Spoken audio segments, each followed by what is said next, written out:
And with that, welcome ladies and gentlemen. I hope the baseball game was really fun for you. We are here at Texas Motor Speedway in the heart of Fort Worth, Texas.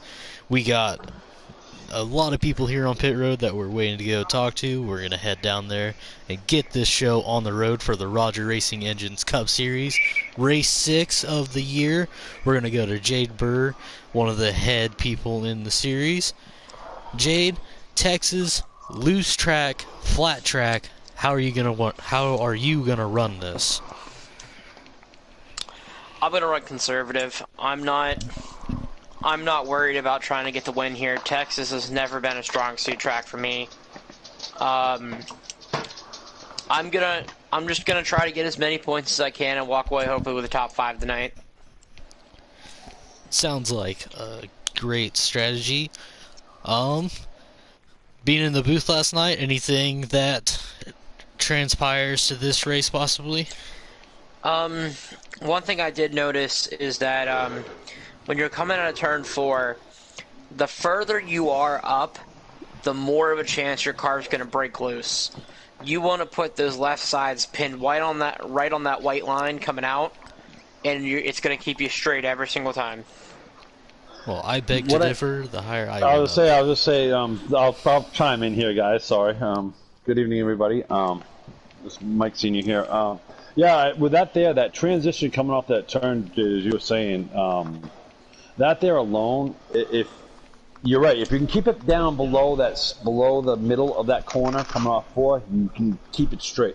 But if you drift up in any form way, no matter what, because it actually, believe it or not, you wouldn't know that Texas is a quad oval, and it's just like Atlanta. You're coming off that turn, that will lift your car up coming off the backside, and next you know, your rear end's starting to slide out, and next you know, you're kissing that wall. So, I mean, there's definitely, I agree with, if you can stay on the high side, you can make it. If you stay on the low side, you can make it. But if you try to, like, skate up, coming off turn 4, that's probably not going to make it. Yeah. I saw that last night. The way I've always treated it is turn 4 to me is like an elevation change. Every time I've gone through it, it feels like you're going up on the track, and usually you're gonna know once you're going up it's gonna be harder to control the car. So that's usually how I approach that. We're gonna move along down pit lane. We're gonna go to Keith Allen Ayers, 3rd place in the points. Keith, what is going to be the big thing to possibly shorten the point gap you have between you and the front 2 of Charlie Irwin and Jared Reese? Just try to go for stage wins, go for the race win, and hope I can capitalize on their issues. That's what I need to start doing to get myself in more points and hopefully be there for the regular championship down the road.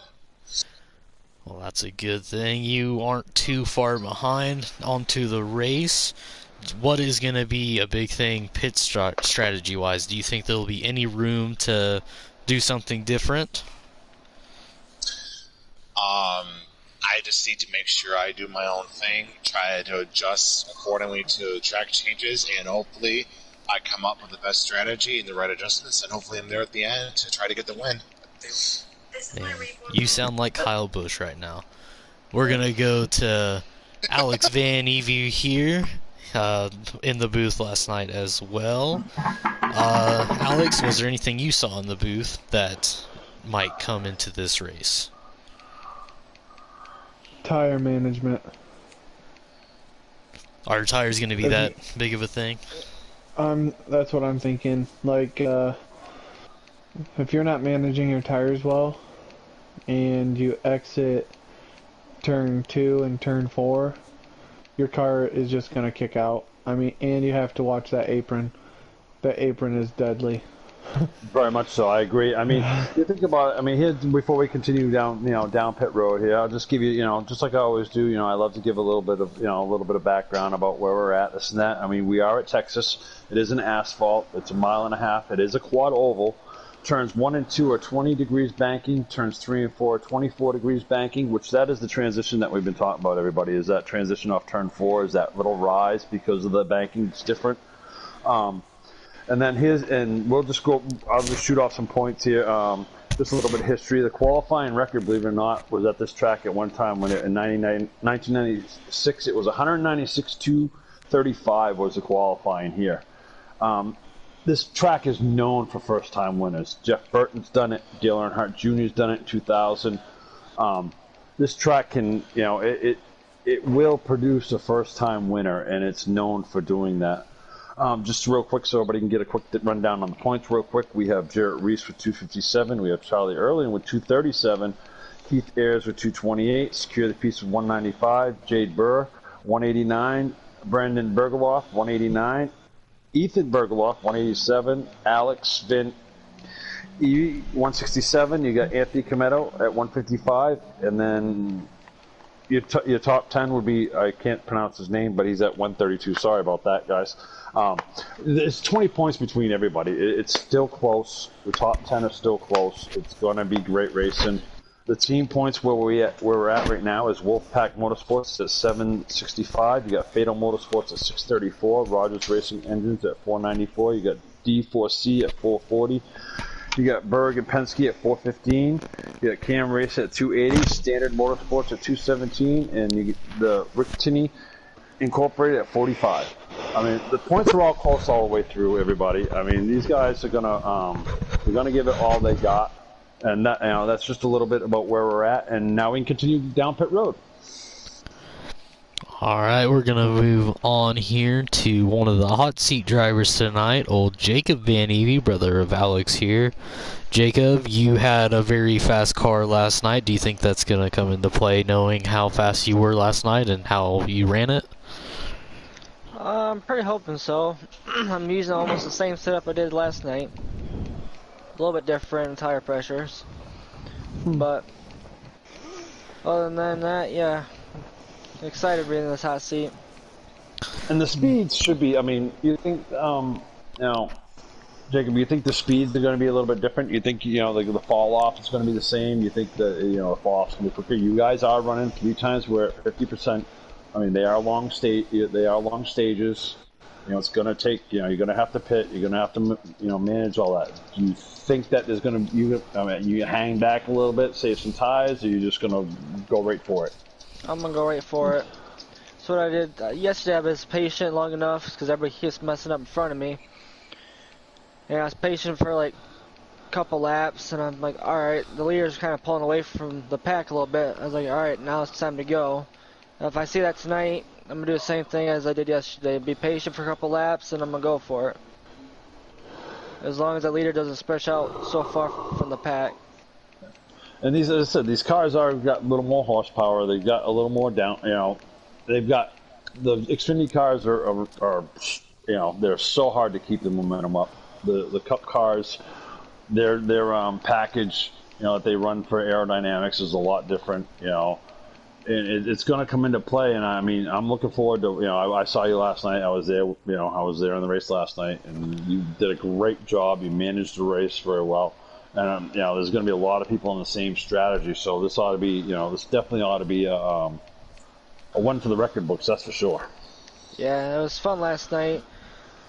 I tried to save fuel on the last stage, but the guy behind me was catching up me quicker than I could save fuel, so I had to run him back down again, and then was 1 lap shorter on fuel. What I'm looking at right now, Larson, is the fact is that last night we got separated. You obviously you were there with us.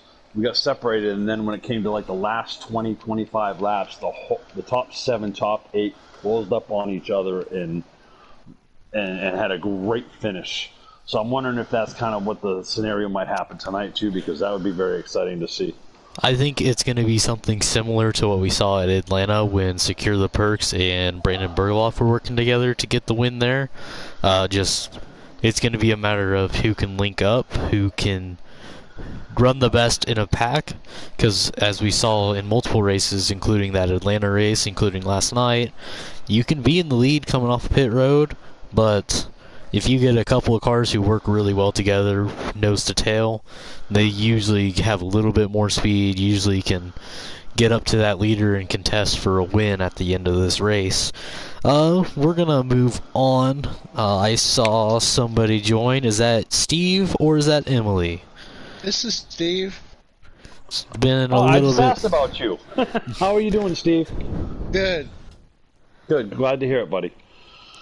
Glad to have you back up here. Glad to have you come and see some of these talented drivers get to be on the track tonight. Steve, it's not really a race question, but what do you think is your favorite part about Texas, or if you had to think about it, what do you think the best thing would be? It's pit strategy here for me at 3 times wear. I think tires are going to come in, like Alex was saying. I think tires are going to be a factor tonight too. Oh, I 100% agree. Tires are going to be. The fuel is definitely a concern, but the tire wear is more of a concern because of this track. It will eat them.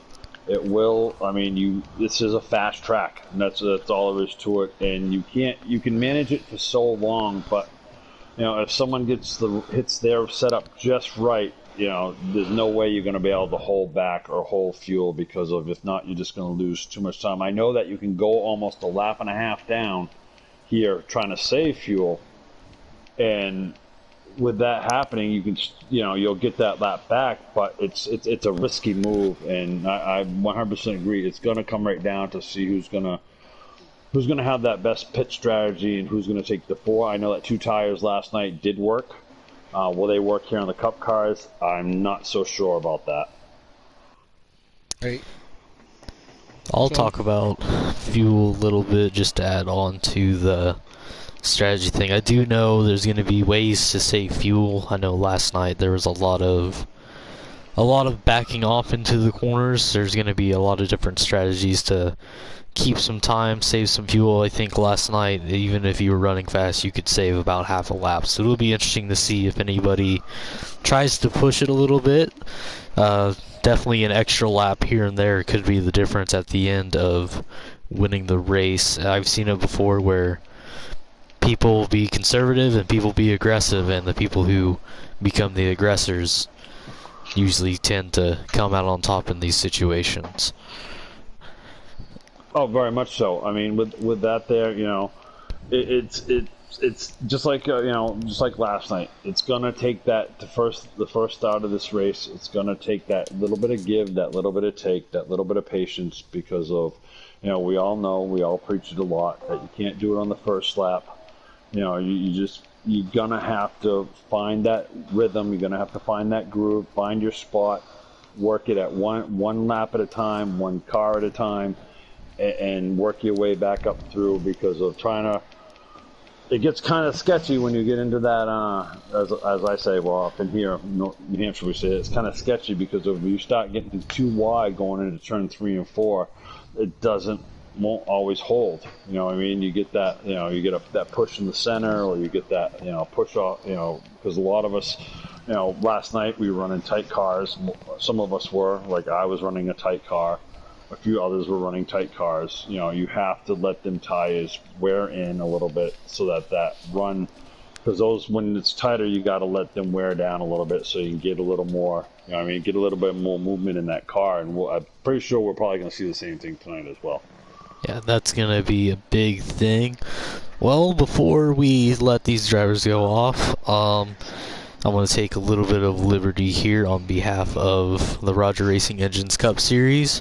Again, we have a driver in our that's usually in our fields that's down in Louisiana, down in the south there, going through some of the hurricane troubles. So again, I send some condolences, prayers to the people down there that are still trying to recover from the hurricane that just went through. And then also, I do want to say Labor Day was just last Monday, so I do want to send thank you to all the frontline people that maybe didn't get to take the day off like a lot of us get to do. They have to sacrifice a little bit, and because they do, a lot of us get to take the day off and enjoy some of our families. I'm sure a lot of you guys had some Labor Day plans happen, so just wanted to throw that out there. Just thanks for anybody that watches that was a part of that. And with that, also, real quick, just one more thing, two more things real quick. Also, I want to send out all prayers to families that are overseas that have been stuck over there, and during all that kind of mess that's going on, and with the airport and stuff like that. Was that Afghanistan? Is that where they all at? Is that right? Yeah. Yep. That's right. Okay, yeah. Make sure they're struggling as well, and just also I want to give a shout out. A lot of people know that last Monday my son actually proposed to his girlfriend, so I want to just give them a shout out. Congratulations on that. That was a great engagement party for my son, and it's good to see him moving on with his life. And yeah, I'm ready. Let's get this thing fired off, and let's see what these boys really got. Let's see it happen. So we'll let these drivers get into the cars and we'll take those short little magical elevator ride up to the booth. Whoop-de-doo. We're there. We're here in the booth. We got the cover over us. We're looking through a window. We got the panes of glass that are fake between us to watch this race tonight. Just like in real life, we're going to go and let these guys get ready for qualifying. A little bit of some track facts. 167 laps. It's going to be a longer race than last night. 67 laps longer. It's going to be different with the pit strategy. I think last night there was some opportunities to possibly save some fuel and not have to go as long on a run, but tonight it's just going to be about managing everything. You got to manage the car, manage the tires, manage the fuel, get to the end of the stages, get to the end of the race. Honestly, the person that wins tonight is going to be the person that has zero mistakes. It's going to be somebody that doesn't mess up. It's going to be somebody that just drives an absolute perfect race. Don't know who it's going to be, but that's what it's going to take for somebody to win this race. I'm ready to see it. Oh, so am I, buddy. I'm ready to get this thing rolling because of these guys put on a great show, and we have our fill-ins. We have, it's going to be a diversity of, drivers and this and that, and people are going to get themselves. This is an easy track. It's tough to run a perfect race, and we'll see who's really got it and who doesn't, and who's put the time in. I agree. It's gonna be an interesting race, gonna be a fun race. I know last night, I think that kind of got me a little bit more pumped up for this race, just knowing how close quartered, how exciting it was just being on the track. I can't imagine how it was for anybody watching off the track, but I know it's just gonna translate to this race here tonight. So we will be waiting for the qualifying to get going here. Got some radio chatter already between teams down in the pits as they wait to roll off pit road. We'll go see on my screen. You guys can keep talking, but I'm gonna go see some fastest laps. See if anybody has laid down some fast times. There we go.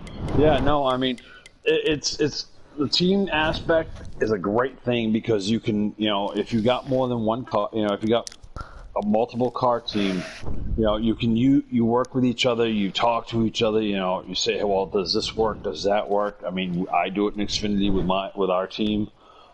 Everybody does it. It works out where you get different aspects of it. Okay, so one way works this way, one way works another way, and also it comes to a driving style too. And then you get that you throw that real mix into it where people are on wheels, people run controllers. It's a diversity of dynamics of what's going to really happen tonight because the wheel, of course, you get better tire wear, you get better fuel mileage, but I've also seen some people on controllers that pull off a remarkable race. So this is going to be great to see how this all works out. And there's a lot of great drivers here that these guys have put on great shows, and I can't wait for them to go battle it out one more time. Race 6. So now we just want to give a shout out real quick while I'm waiting for the back with all that the information we're looking for. I want to shout out Steve Rogers Racing Engines for sponsoring the series. Thank you for all you do. You are very much appreciated. You've come into this, and I've worked with you with Steve Rogers before, and he's a great individual and a great, he has a heart of gold to be part of this. We thank you for that. Also, anybody else out there that's listening, please subscribe, hit that like button, come and check out some of this racing. These guys are some of really, Jade says it a lot in in the Xfinity race. Some of these guys are some of the best in the business, and they just need, they deserve what they get, and that is great racing, great commentary, and a great league to be part of. So we all thank everybody that's part of this. I do agree. I do appreciate that they give a little bit of support to a lot of people that just want to come out, hang out with their friends, have a fun time, and but also have a little bit of added incentive, trophies at the end of the season, awards that come out, rewards for winning stuff. I mean, it's something that a lot of leagues can't do, and it's definitely makes me a little bit proud that we got enough support that we can have the drivers feel like they are appreciated here. Very much so, and that's what matters, Larson, is that the drivers get exactly what they deserve because they're the ones that put the hard work in. They're the ones that make this all happen between the Xfinity Series and the Cup Series and all the people that, all the admins, all the drivers and everybody. They put 100%, 110% into this, and it shows. And you never know, man. I'm telling you right now, I've been part of some great things, and you never know what can happen. All it takes is one person to catch a glimpse of it, and you'd be surprised what can really happen. I agree, and I think that's gonna close us out as we are getting told that we can join the qualifying race. So we'll go in, just get a run through with the field of drivers. We'll take a look around at the Texas track, maybe show some different aspects of the track that we might be able to see on the stream, just little tidbits here and there, just to get through qualifying. Yeah, and qualifying takes patience too. It really does take patience because of you want that fast lap, but you want to also be respectful of everybody else around you because that's why you get your fast lap. You slide down, let other people try to get their laps in, and without too much chaos. I mean, it's not an easy task. I think the front row, if it's kind of like from what happened last night, the front row is going to be whoever's in the front of the pack, and it's going to be whoever's at the end of the line. That's what happened last night. I would not be surprised if that happened again. And so our times last night weren't that far off either. We were no more than maybe 200, 300s, 400s. Yeah, really, a lot of people were pretty close. So we'll run through the field as qualifying gets going. We'll start up at the front with Jade Burr.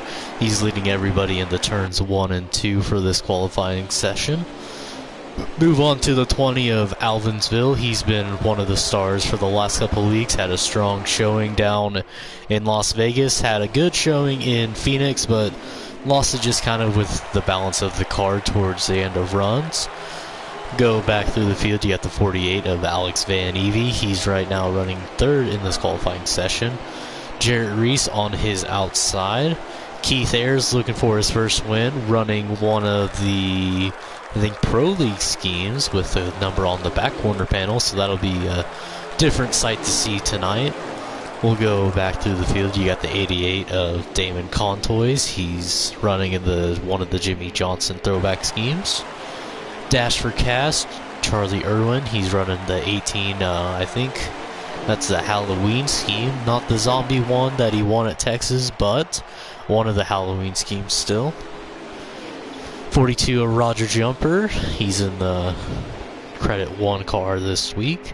12 of Brandon Bergloff, first 2-time winner. He won last week at Phoenix, won at Atlanta as well.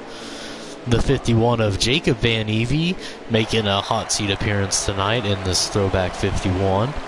Got the 95 of Tony Camarada, running the basic Christopher Bell scheme. 43 of Connor McInerney, running the Bubba Wallace DoorDash scheme tonight. 24 of Matt Martin, running the blue and orange Exalta scheme with the Flames. You got the 19 of ANAT 20, not in the 20 tonight, but he's in the 19. The auto owner's insurance car, one of the most beautiful cars to me if you had to ask. You got the 8 of Scorpius. He is also making a hot seat appearance in that 8 car. He's trying to improve on some recent finishes. He's trying to do a back-to-back because he won our Xfinity race last night. Yep, he is gonna be trying to go get it. I think we'll have to see what this does. He's laying in the back for qualifying right now, so that'll be interesting to see where he ends up for qualifying. And that takes us back to the front to Jade Burr. He's right on the back bumper of the 20 car of Alvinsville. And Alvinsville actually just went into the grass. And that's going to be a thing that we just saw coming off of turn 4. There's going to be cars that get loose there, and it's going to be a place to have a lot of people have a bunch of opportunities to pass other people. Oh, I was just watching Scorpius. He got a little bit out of shape there. I mean, yeah, that's. And you're right. And it's that transition on turn 4 that will really get you if you don't hit it just right. It's like Atlanta, almost, kind of, sort of. You know, if you don't hit it just right, you could either be smacking that wall coming off, which will send you through the grass on the infield, or it could actually, if you get too, you know, if you can't get it, you know, if you hit that apron on turn 4, that's going to shoot you up on the wall. That is a tricky corner, and it's going to take a lot of patience there. I agree, and like I said, Jade Burr just took a hard right into the Texas sign there in the wall. Not sure what happened there, but that definitely is gonna take him out of qualifying. But we'll go through some interesting facts. One thing I always like to notice is the big screen on the backstretch. It used to be the largest screen in NASCAR, but Charlotte Motor Speedway decided to take that away from Texas. So not everything is bigger in Texas, which is fine with me. Something else, you can tell the walls, a bunch of blue walls, gonna leave some blue stripes, possibly on the side of some cars tonight.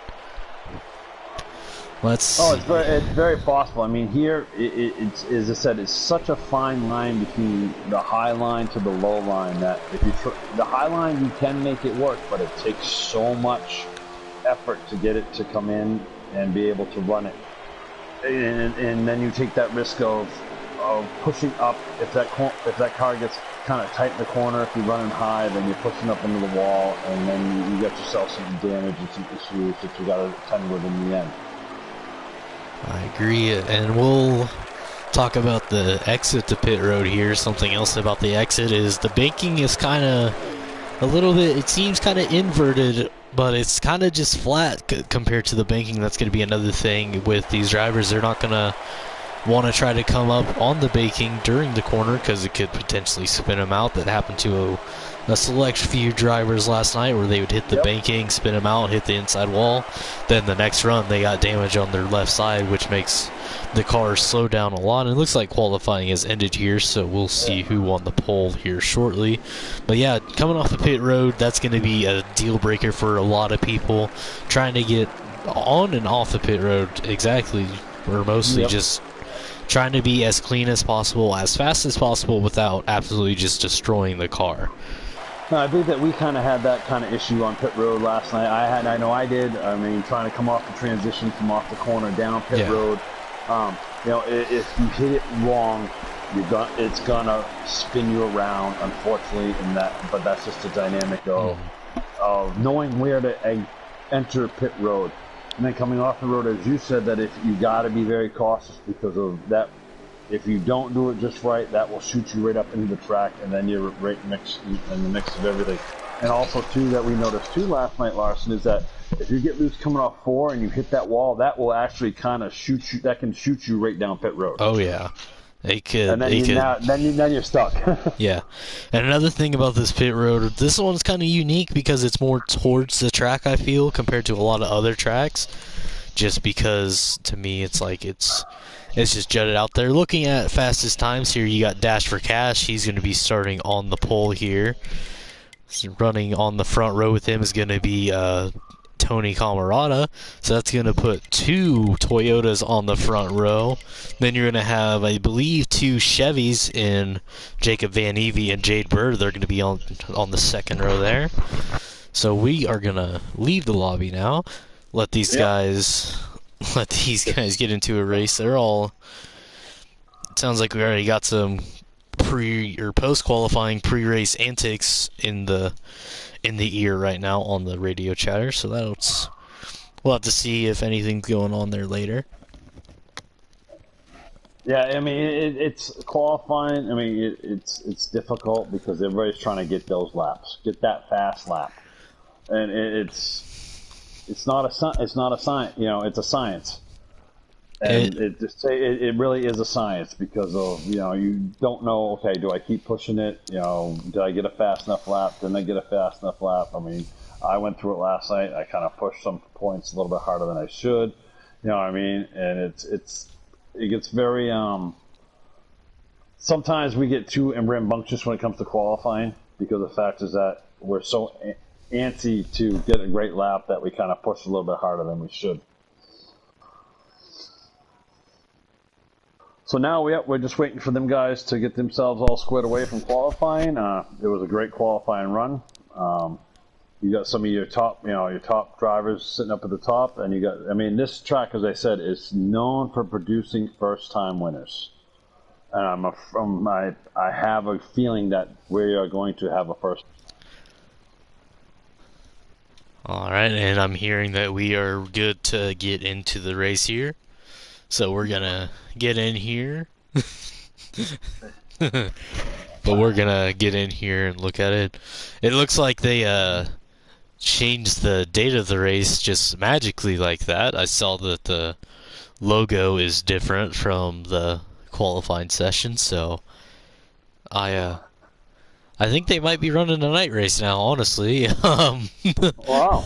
Oops. So a little bit of an oopsie. Yeah, I would say oops. I mean, I set up the lobbies for Xfinity, so I know how very much, without some of the assistance from some of the guys that I have, yeah. I mean, it's very easy to make an oops. Trust me. Yeah. I've done it. And we'll have to see if it's actually the night race here, because it looks like it's in the daytime still, but... Well, I hope so, because a lot of the guys, when it's night and day, it really changes your race if you go from, and it looks like we are still in the daytime, buddy. Yeah. And it changes the whole race because of the fact of the grit level. It's a little bit brighter in this setting, I think. Oh my God, you're right. I was just looking at this, I'm like, it is really bright, isn't it? This is a little bit brighter than the races I've seen, but we'll get into the action here. You got Charlie Irwin. He leads the field into turn 1 and 2, taking the lead. He has Jacob Van Evie trying to make the inside work, trying to take the second spot from Tony Camarada. Jade Burr, he's already in the wall. Burr, he just looks like he just pushed up in the center and collected that wall. Yeah, we're gonna go see. He has some nose damage. That's gonna take him out of stage 1 just like that. And because he was by himself, there's probably not going to be a caution, so that's going to hurt his chances at possibly having a good finish this stage.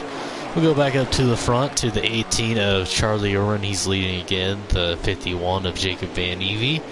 Looks like Tony Camarada, he's fell back to 5th place. That's one thing I noticed on the restarts last night and the start today. That outside line is not where you want to be on the starts. It falls back so fast. You're basically at anybody's will on the inside. If they want to go by you, they will. If they hit you, you're in the wall. You do not want to be on the outside at any restart tonight, it doesn't look like. No, I agree, Lawson, because of, I noticed too that you want, at the first start of your race, you want to run that bottom, but as soon as those tires start wearing a little bit, you want to start moving up a half a line each time.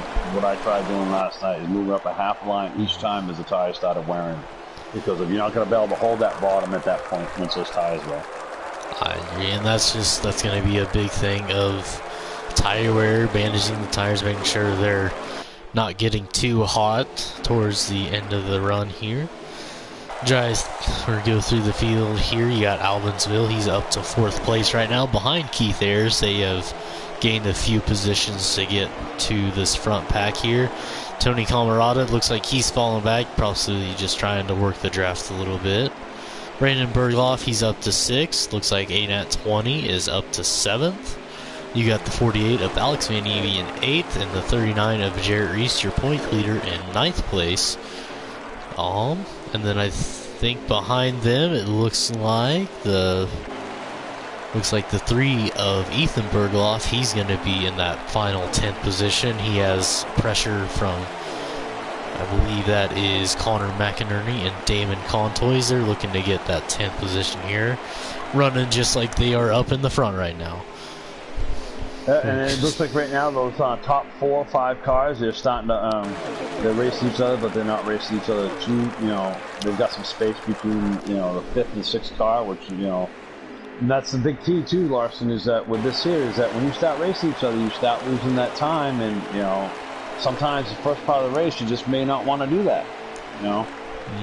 And that's another thing. I mean, in a line, you're going to run faster down the straightaways. It might be much of a benefit in the corners, but definitely down the straightaways, you're just building a bunch of energy down the line, just giving everybody a huge boost going through the corner. Very much so. I mean, and we've seen it last night too. That we got Dash for Cash in the wall. Sorry about that. He's going to give up the lead here. Yeah, I mean, we've seen it last night where some people had some troubles at the beginning, got down a little bit, but you can do it. Because, matter of fact, US Truck from last night, he did it. He was back of the field, he was, he had some issues, this and that, and he ended up with a 2nd place finish after, but he worked for it. You can't never give up, never surrender, keep running your race. Looks like Keith Allen Ayers also tagged the wall a little bit. He's going to keep the draft from the 95. That's another thing. The 18 of Charlie Irwin just plopped the wall and he lost 2 positions. That's going to be a big thing. I think just these drivers are going to learn how far they can push their cars. And that's going to be a big thing. As the 20 of Alvinsville, he's going for the lead. It's going to be a 3rd week in a row. He's been up front and possibly just trying to control the field. But it looks like Jacob Van Evie, he's going to take the lead right back from him as Charlie Irwin's going to give him a push. They all slide up a little bit. Brandon Bergloff's going to pull right up on him to try and take some more spots here. Looks like Charlie Irwin making a charge for the lead again, and that's something I'm seeing in the last lap. We just saw 3 lead changes. It went from the 20 to the 51 to the 18, and the 12 is right on the back bumper of the 18. He could make a move here soon for the lead, and it looks like he is going to make a move. He's not going to have the room to get under him, but he definitely tried. But But this lead pack racing, you see that 95, you see the 1 car. They're slowly creeping up into the picture, slowly getting closer to him. And that is the concept of racing side by side. These 4 guys, if they were to get nose to tail, they would actually probably separate themselves from the 4th and 5th, from the 5th and 6th spot, and get a little bit room. But the more and more they jostle it out, the more and more they run with each other, the more and more they're taking chances. And next thing you know, you got 5th and 6th sitting up on top of you. And then if they all start mixing up, next thing you know, there's further back, a little bit further back, you got a lot, you got a few cars, but as soon as you start mixing up 4, 5, 6 cars together, something happens, you push up, you touch, this and that, and next thing you know, you got more cars than you really want to deal with at that moment. Yeah, and once you get more cars under a blanket, then it's a little bit more sketchy, a little bit more intense. You got more cars to worry about, so it's just, you don't really want them. Obviously, if you get them there, they're a little bit faster. It looks like Keith Ayers is keeping up. It looks like Tony Camarada, I think he might have some wall damage somewhere, or just isn't having the best balance in the car right now, so he's falling back. But Keith Ayers, he's definitely holding on to this draft. And I think something I'm looking at with Brandon Bergloff, he's kind of letting Charlie Irwin go. I don't know if that's a little bit of strategy to save some tires, or if it's just him trying to cool off the tires a little bit. I know once they get cooled down, if you can cool them down really good, you can build some momentum. Looks like he got a little bit loose there. Oh, the 12 is around. Bergie just went around. He's stuck on the inside there. I don't know if he... Looks like he may have gotten a little loose there. But and that's it happens. Looks like we got somebody on pit road already. Let's see if we can go find out who that is. Looks like Matt Martin is on pit road.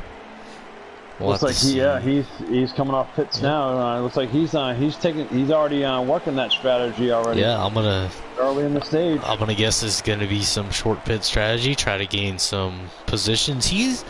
Something about Matt Martin that I've noticed is he's not a bad driver. He just hasn't had the best luck at starts.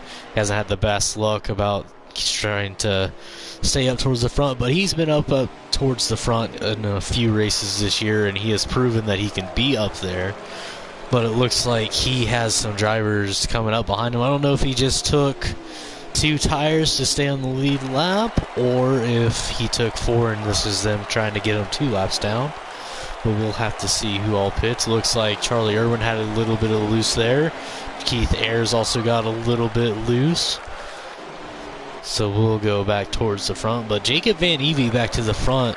We saw him yesterday. He would get up front, and it was very hard to get around him. It was very hard to try to get through him. But we'll have to see if he... I know last night he had a little bit of a strategy mess up there. He could have won the race, just was a little bit too short on fuel. We'll have to see if he can. And we got Charlie Irwin going through the grass. He's going to come up. The John Deere's back. I knew they missed some grass somewhere cutting it. Yeah, we got Texas Motor Speedway for missing any grass. I bet you can go to a few other cars and go find some for you if you want to fill in some patches. And there's a collector's item for you folks. We'll make sure that we dig some of that grass off that front of that nose. Yeah, we'll cut off the hood. We'll cut off the hood. Feel like the old Timothy Peters truck when he wrecked here. He had that flip here, just getting caught up in the grass, and that's something I'm hoping with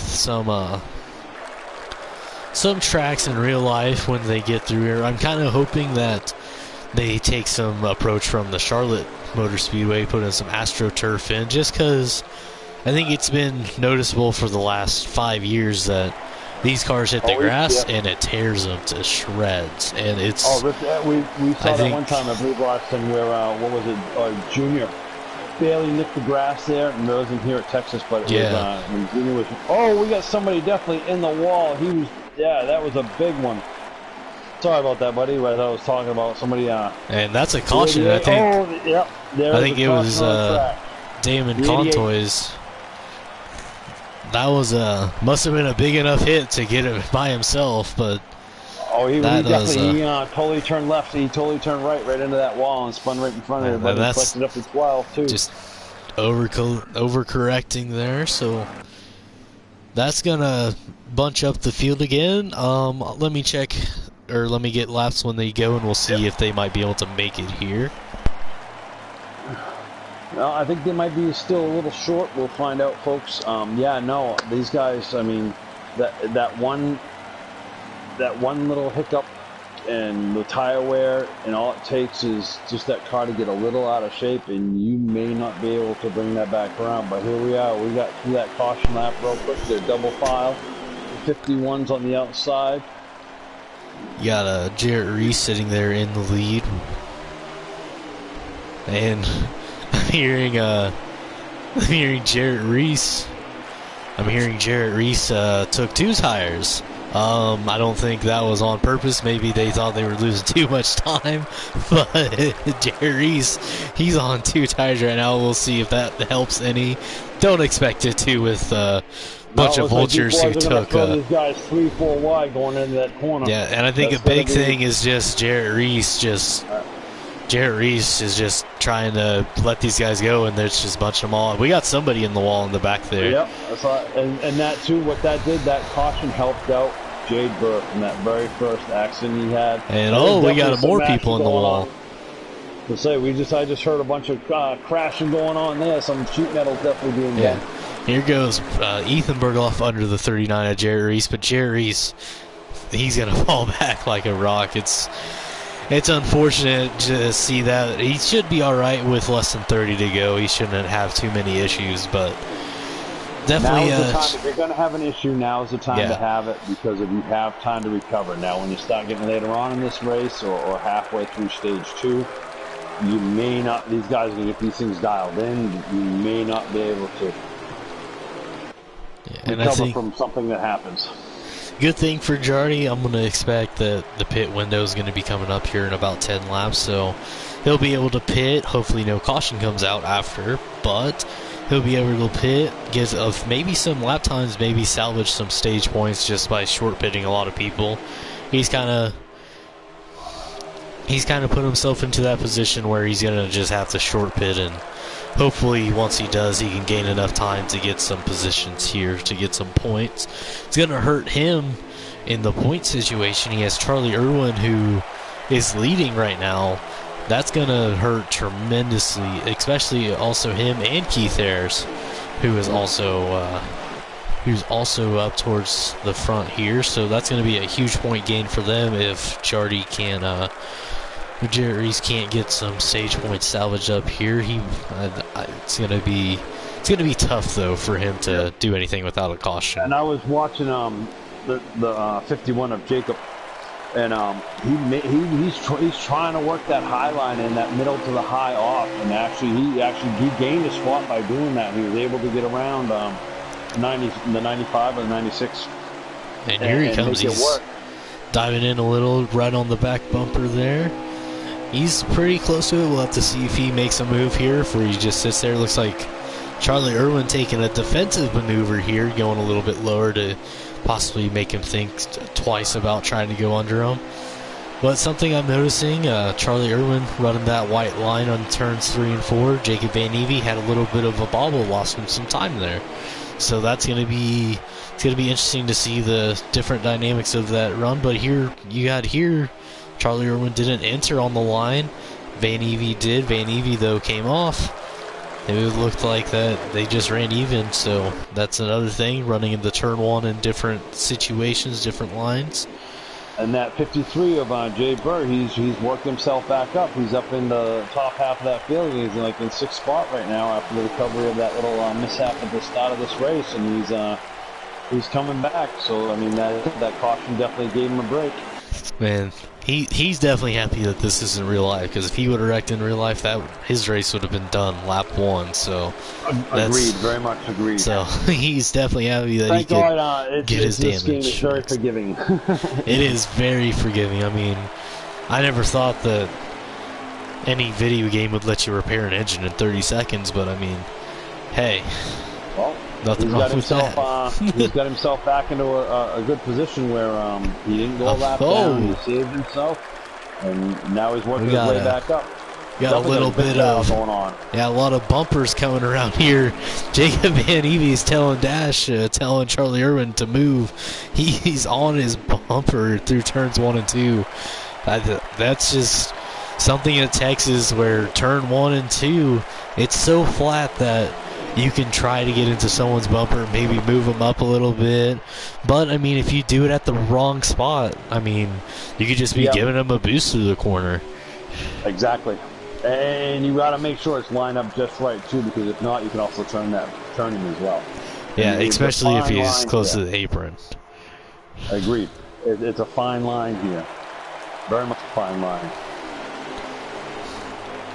But definitely, these guys got themselves a little bit spread out now. We've got, first, second, and third. They're battling out. Looks like they may have settled down. 4, 5, and 6. They're still battling out, trying to figure out positions. Looks like these guys are starting. That pit stop definitely helped them out. Get some of these guys some better handling positions. Ooh, looks like the 3. He got himself out of shape. Yeah, and something I noticed. I don't think it's them necessarily pulling away. I just think. This happened in the last run. I think Tony Camarada just, towards the end of the run, he's just not as strong as he can be. Looks like the 51 of Jacob Van Evey, he's on the high side, and they just took 19 to go, so they're going to be in the pit window now. They can pit anytime, make it to the end. So pit strategy could happen if they want to try to short pit. We'll have to see if they just try to split this this last stint here. We might see a little bit of a 15-15 here, so maybe in about 3-4 laps we might see more cars on pit road. And the top, we got someone definitely decided that we'll go through. We'll do some grass revealing. Was it Jerry Reese? Yeah. Yes. And I think he had to. 18, there is no, there isn't really advantage. One gets run on the outside. They swap positions, and the 51, of Jacob, of he gets another run. But the top two have definitely got themselves, separated away from the rest of this field, so they can I think battle this stage out. I think a big thing that they're doing right now, I think Jacob Van Evie realizes that if he just tries to get past him, that it's not going to work. And I think he notices that even if he's catching him, he's trying to go high, trying to get out of his draft to try to not hit him, not push him any bit, but just trying to get on the outside so when they go into the corner, he can just slide down. Hearing that, we're going to have some pit stops this round. Yeah, they should be getting close now. And Jacob, he keeps peeking on the inside of dash, and he keeps looking for that inside on that quarter. But he just does not have enough juice to get around him, so he's just going to have to settle down and work away. And then, as I said, that 53 of Jade, he's worked himself up from the back half of that field after that caution. He's up to 4th spot now. Looking at pit road. Before you know it. Yep, looking at pit road here, you got the one of Keith Ayers. He's going to be the second one to hit pit road behind Jarrett Reese. We'll go through the field. I'm hearing that the 53 of Jade Burr, he's going to be making a move to pit road. The 8 car of Scorpius, he's going to follow him down. Definitely going to give him a little bit of an advantage for a lap or two over the leaders here. The 8's coming down. 53's he's in the pits. We got one coming. We got the 48. Oh, he's a little bit contact. We love pit road here because there's so much contact and it doesn't do nothing. Yeah, there's a lot of action. Looking at Keith Ayers here, he's gonna make his way back onto the pits here. Also Boz, the 50, the 48. He's coming off the pit road now. He's already made his pit stops. There we go. Looks like the 3 of Ethan Bergloff, he's also on pit road. We're gonna go towards the front. Watch when the leaders possibly pit. You got the 18 of Charlie Irwin. He's leading the pack right now. He looks like he's pulling everyone along soon. The top 2 are not going to separate themselves because they're probably working the same pit strategy. And he says, well, if I pit now, I'm going to go down. I'm going to have trouble trying to keep up with them. I think another thing is, another good thing is I see Alex Van Evie here with the fresher tires. He's getting on these front 2, so that'll be interesting to see. It looks like the 51 is coming down pit road. So Jacob Van Evie, he spun out. He spun out. He spun out on pit road. That's going to take him out of it. What a rough break. That's going to be rough. And we talked about that last time. We talked about that so much that pit road can be very treacherous if you hit it wrong.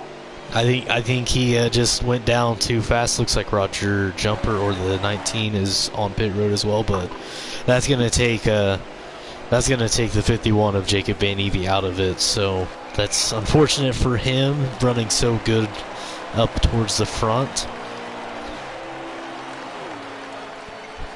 Saw that last night too. It doesn't take much to get turned around here. It doesn't. On the flat spot from the transfer from off the track to onto the apron, it does not take much, especially with warm tires. It will turn you real quick. Looks like the 88 of Damon Contois, the 43 of Connor McInerney, they are on pit road as well as the 19 coming off of ANAT. We're going to slide through. There's the 48 of Alex Van Evie. We're going to slide towards the front here to Charlie Irwin. He probably won't be the leader, but we're going to see where he comes off, see if we can't gauge his position on the track, see how his pit stop goes. Down pit road, here comes pit crew to the right side, gonna pack it full of fuel. We're about to see how fast they can go. Hearing that he is not happy with his pit crew, apparently they messed up on the right sides just a little bit there because they are going slow. He is being classic Kyle Busch here. But looking at the field here, there goes the 3 car of Ethan Bergloff. There's the 53, there's the 1. That's what new tires do for you. Get you towards the front. And hopefully with those new tires, if you're not too far back, you might be able to pull back up and get your lap back. Yeah. Because you're going to go lap down, maybe 2 laps down. I mean, I know, well, except in my case last night. But, I mean, you're going to go at least 1 lap down, and the question is how this all turns out once he's pit stopped the final, and how quickly that, you know, how much adjustment you got to put into it, how much you got to fix in your car or the damage. I mean, we had some of us. I mean, I had one spot where I had major damage, and it took like 26 seconds to fix my car. You know,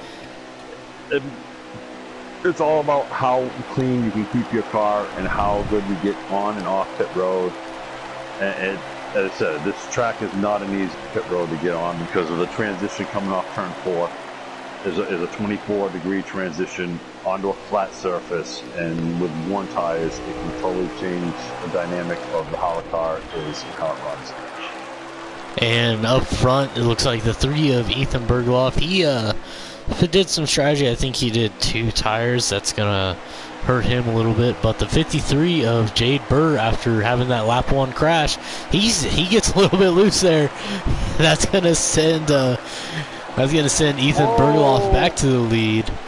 So Ethan Bergloff, 7 to go. He's back up front in front of Jade Burr, and that just brings Keith Ayers and Charlie Irwin towards the front. And Charlie Irwin fitting a little bit later. He's slowly getting closer.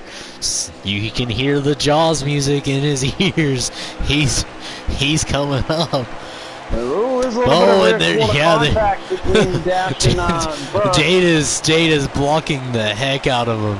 He's trying to get in front of him. Yep. But here comes him off and get that lead. Here comes Jade Burr. He's gonna be taking the lead, but here comes Charlie Irwin. Looked under him. Oh, we got some on the wall there. A little bit of contact. Ethan Bergloff hit the wall there. And the 3 car, he gave him a little bit of room. He let him get himself, you know, gathered up. And, we're gonna have to gave him some space. And yeah, it looks like they're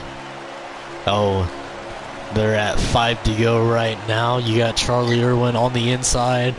Well, it looks like he's gonna take the lead with Keith Ayers on the inside as well. But I think at that point, that just might be it right there. It looks like Charlie Irwin's gonna be being able to go drive away with this. Yep.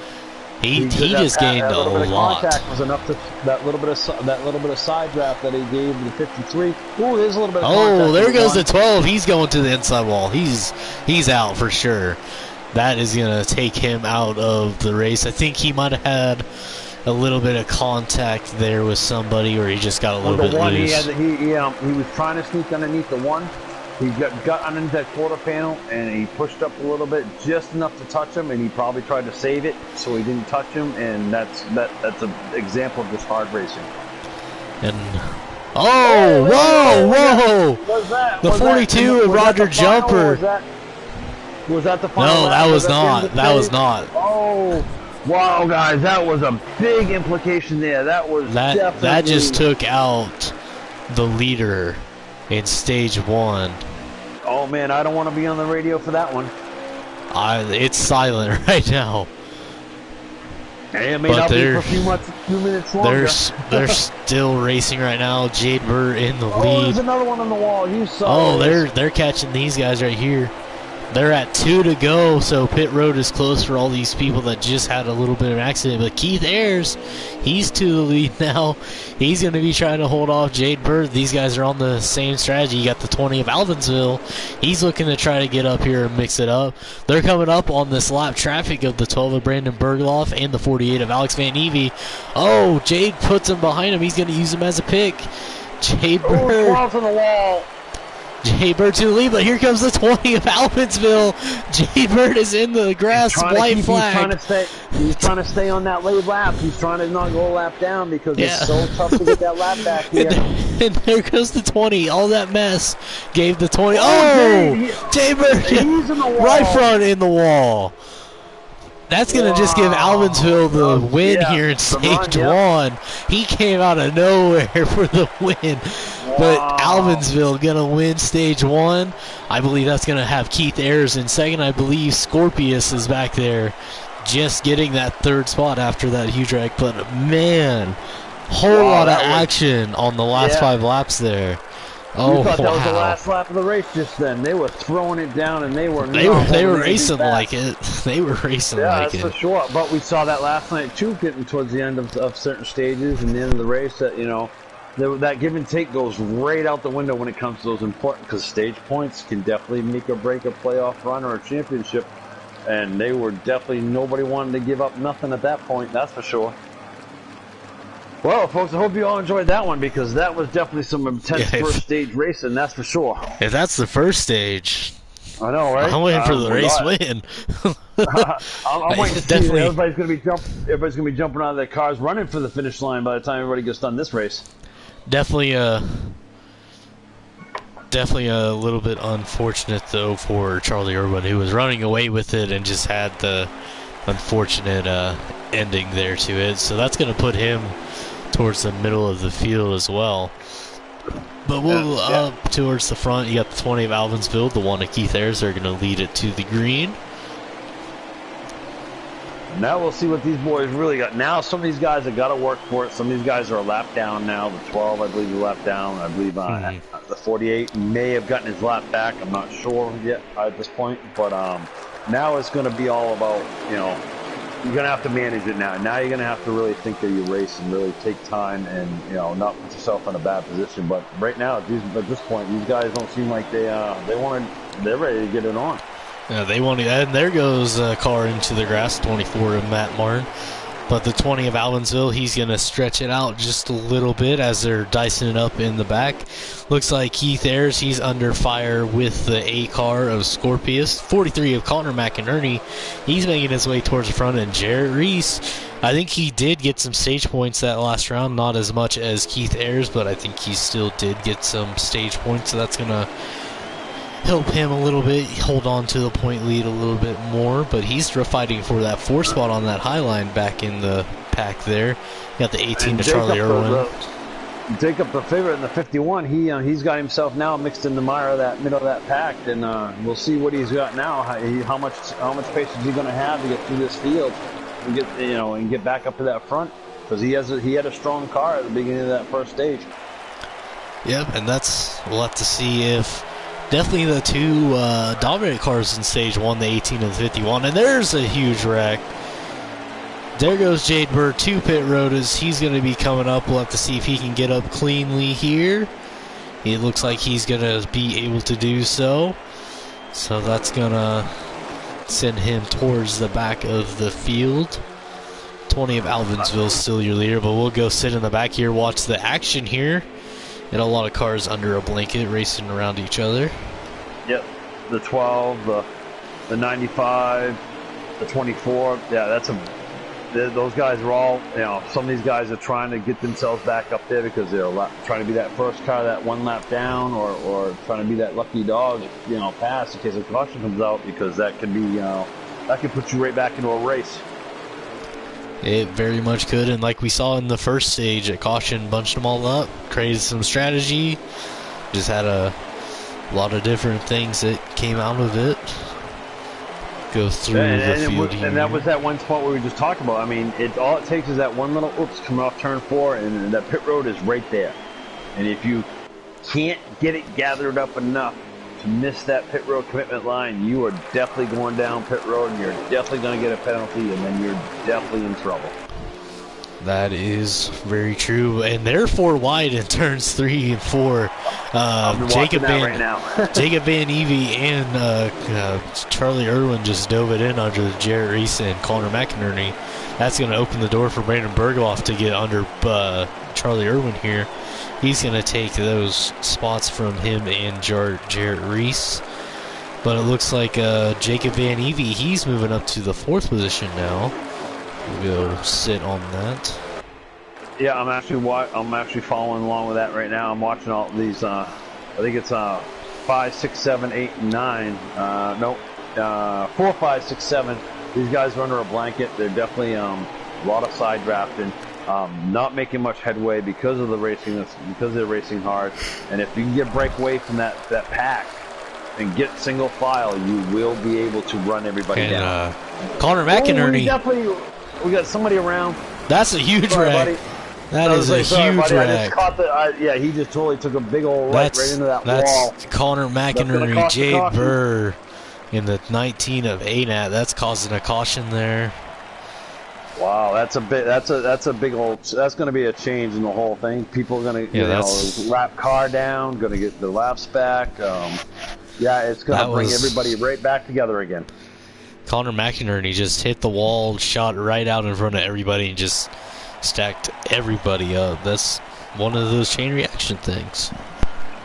It doesn't. In Texas, it doesn't take much.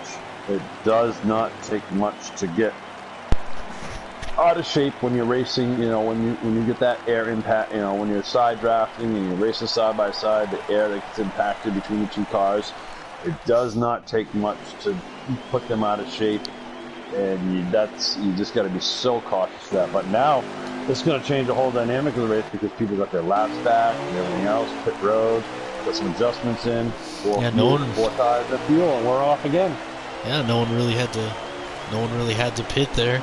Hearing that they have 38 to go, so that's going to be close to 2 full runs here.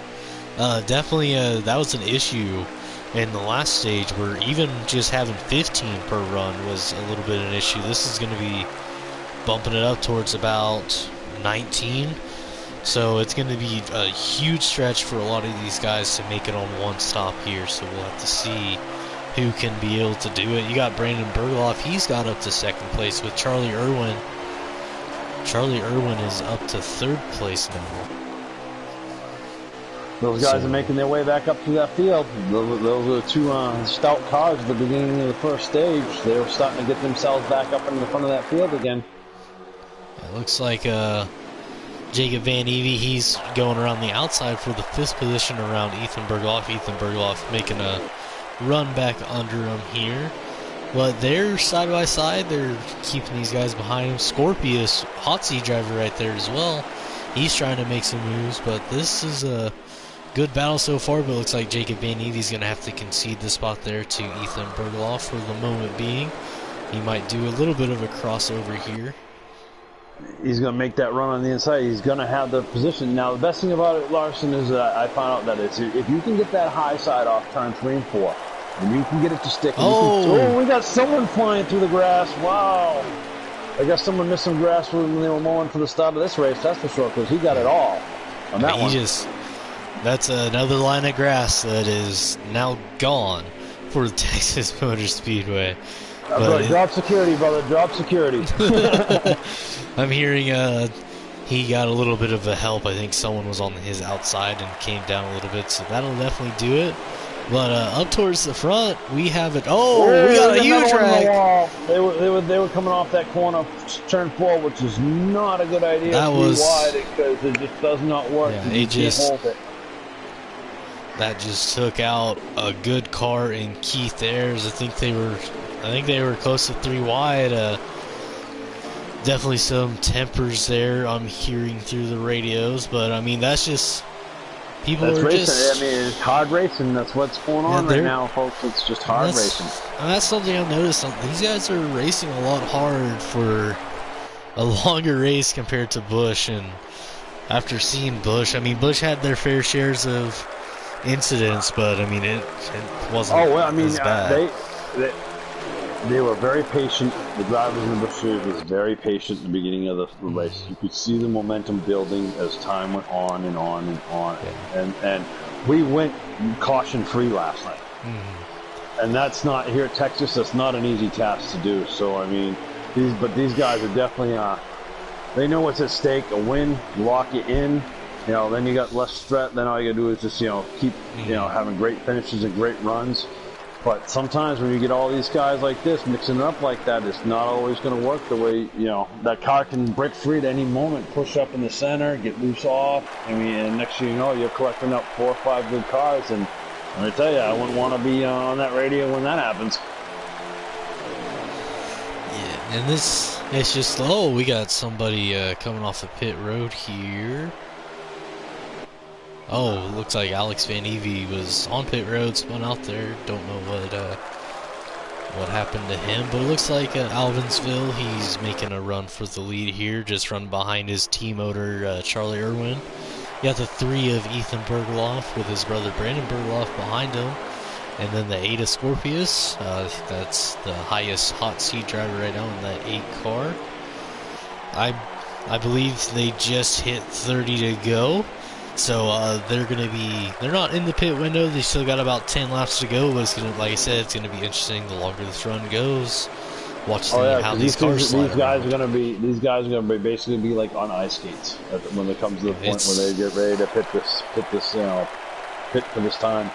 Because they're you're gonna have to feather it. You're gonna have to take it easy. That turn 4, we always know. We keep talking about it. It's treacherous.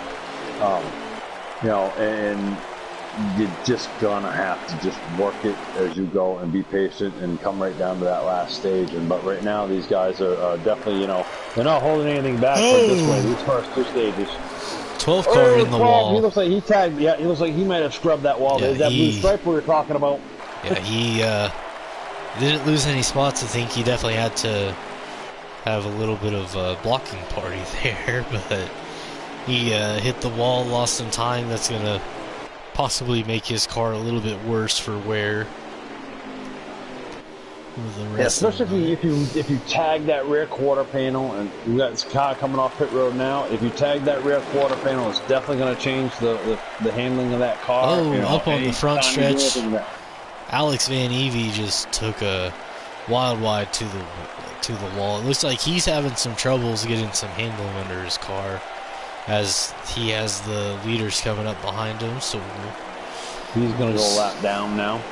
This is going to be 2, I believe. I think he's already gone a lap down. Is it? Did he make? Okay, I wasn't sure if he got his lap back or not, but he's definitely he's the first 3 decided that okay, we're just going to chill here for a minute. Follow Dash the 18 round, Charlie Irwin, and just keep cruising around. They've got themselves some good, decent. Another wreck. Like he may have. Let's say, yeah, these guys. 12. And there's a huge wreck. That's the 8, the 88, the 19, the 95, the 43, the 12. That's definitely going to bring out that caution. That's a caution, seeing how the 24 just slid up. Alex, he's definitely got that nose smashed all in. Yeah, that's definitely going to bring out that caution. And this should pretty much almost, the 8, he's got his nose all squashed. Wow, looks like a demolition derby at this point. That definitely collected up some cars.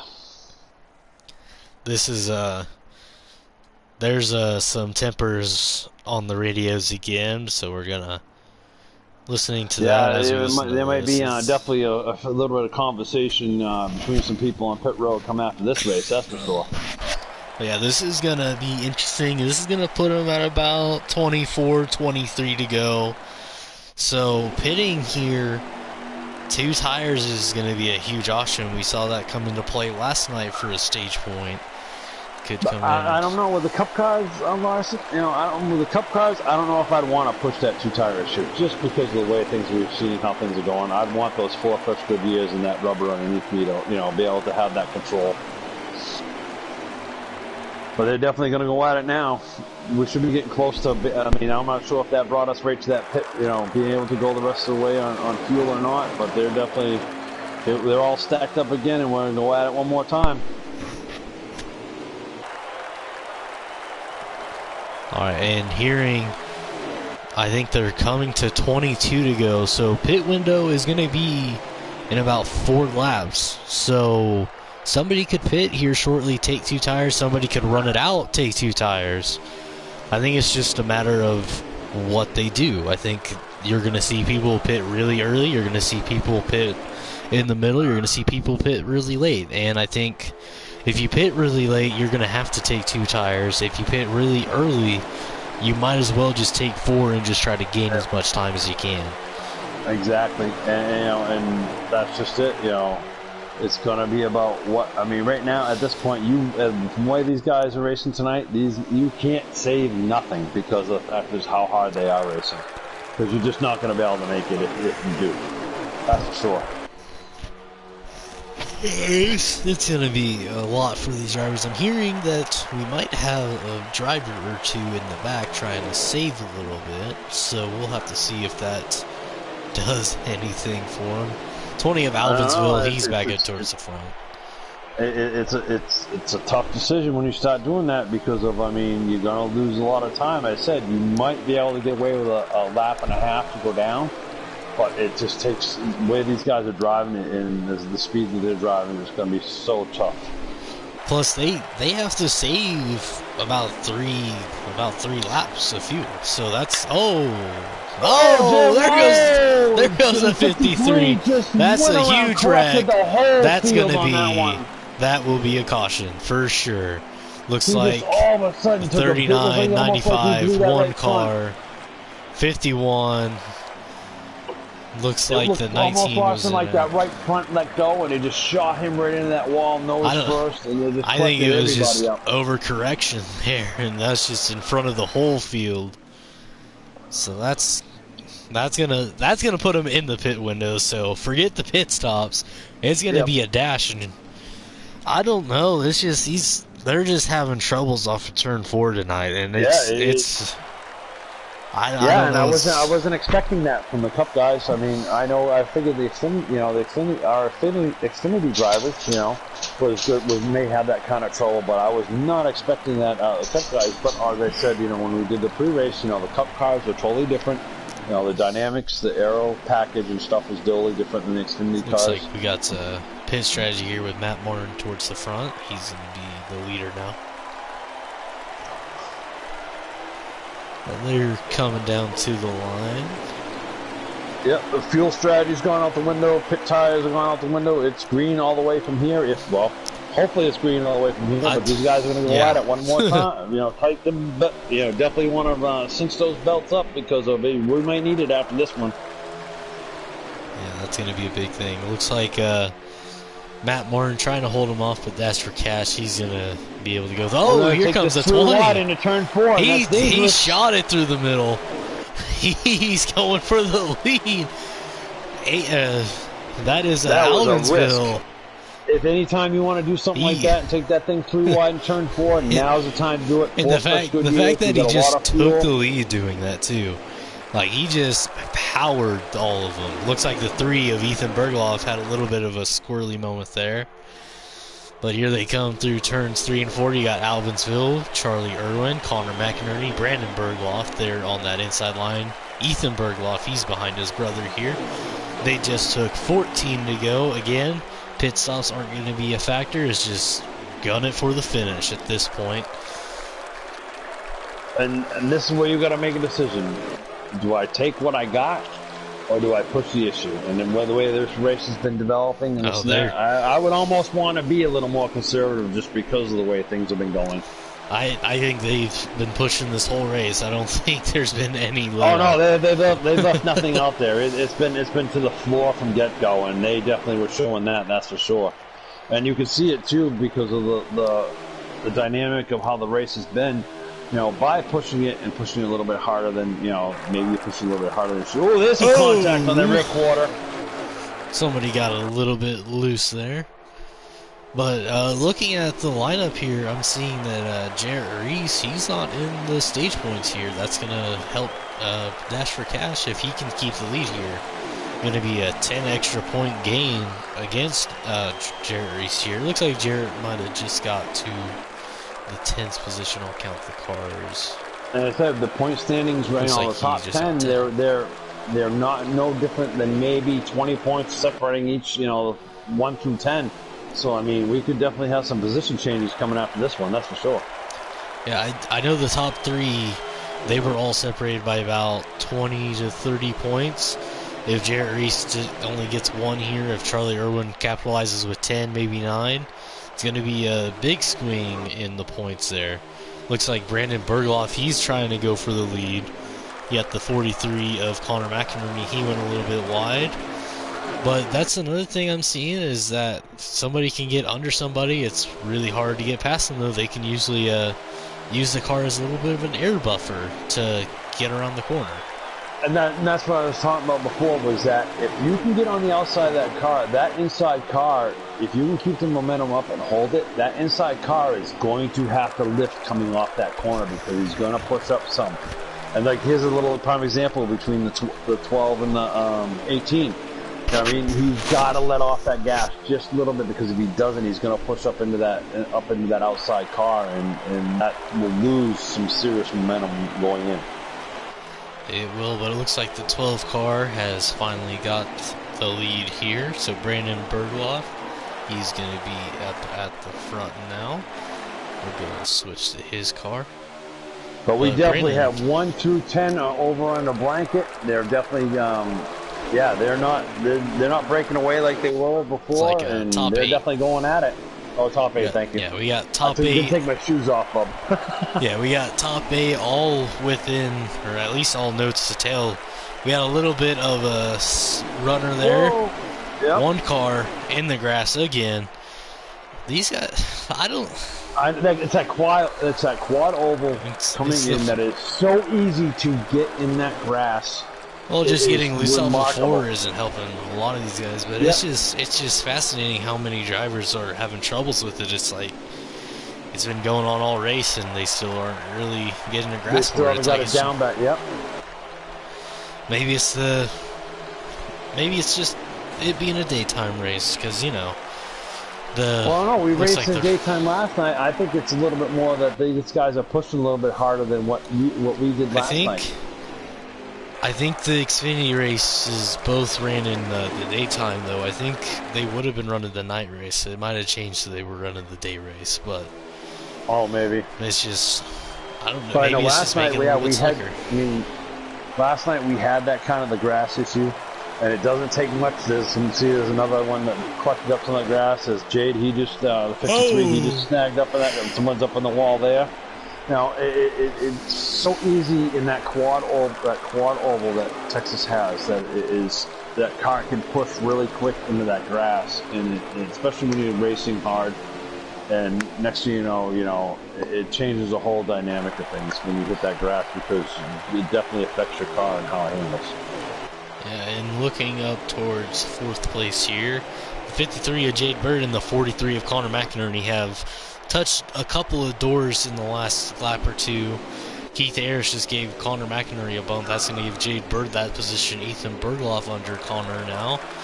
But that was a battle for the last few laps there.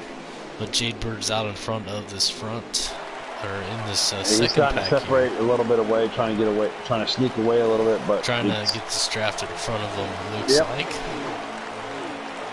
He's definitely collect some stage points, But I mean, all it takes is some cars to start running side by side, and next thing you know, you've got 6-7 cars back on top of you and racing for this. Yeah. And the back of the front looks like Charlie Irwin has got back to the lead. I believe they're coming to 4 to go right now, so we're gonna see this stage end, hopefully under green still.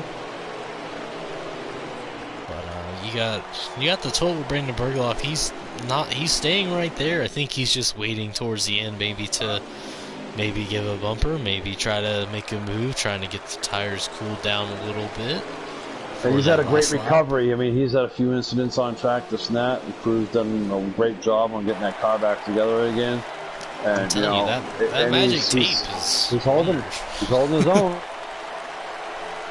And I'm hearing they're coming to 2 to go, actually, so you got 2 laps there's here. A little bit of yeah, they're moving around. But can the 20 of Alvinsville, he's in the same position he was the last race, or in the last stage. Is that going to... Oh, we got a little bit of a mess back there. I think they all keep it going straight, though. But can the 20 of Alvinsville possibly capitalize on the last lap again? You got the 18 of Charlie Irwin. He has Brandon Bergloff behind him. Brandon Bergloff going to the high side. He's going to try to cross over. Can't do it because of the grass. Here comes the 18 of Charlie Irwin. He's going to stretch it out into turn 1. Alvinsville trying to help the 12 get up there possibly. He's peeking underneath that inside of that 12. He was looking. He was, but I think... But here comes the 12. The 12 trying to get there. Isn't going to be able to do it. Oh. I believe that the stage has ended. I think there was a caution somewhere. So it's the 18, 12, and the 20. Looking at the bag, looks like Jade Burr possibly would have been in it.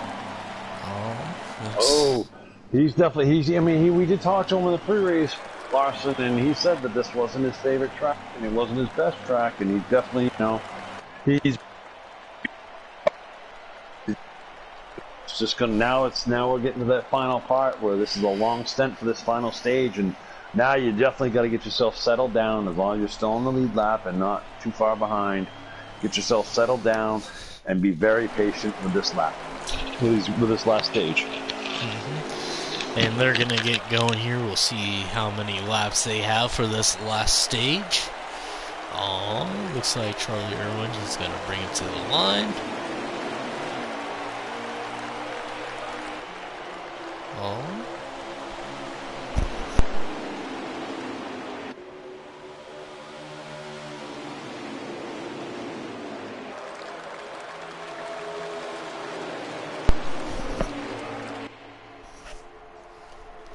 Alright, and hearing that the race is going to be about 60 laps to go, so the strategy here,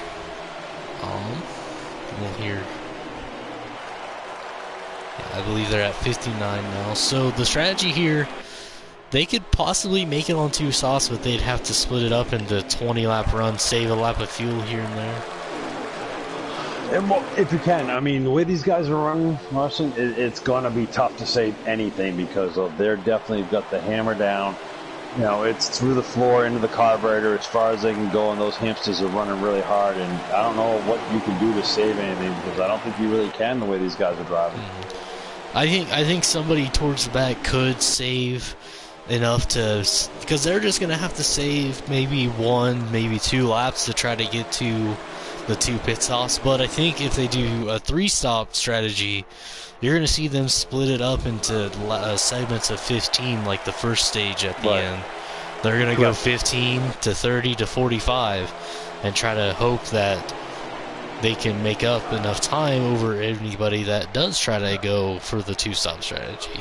And cautions are very much a variable here from what we're seeing tonight. A caution comes out at the we about just got time one there. or this and that. Yeah, I mean, opportune time or this and that, or at the wrong time, and next thing you know, you've got half a field lap down, and then what? That is true. I mean, it's very easy to do. Very easy.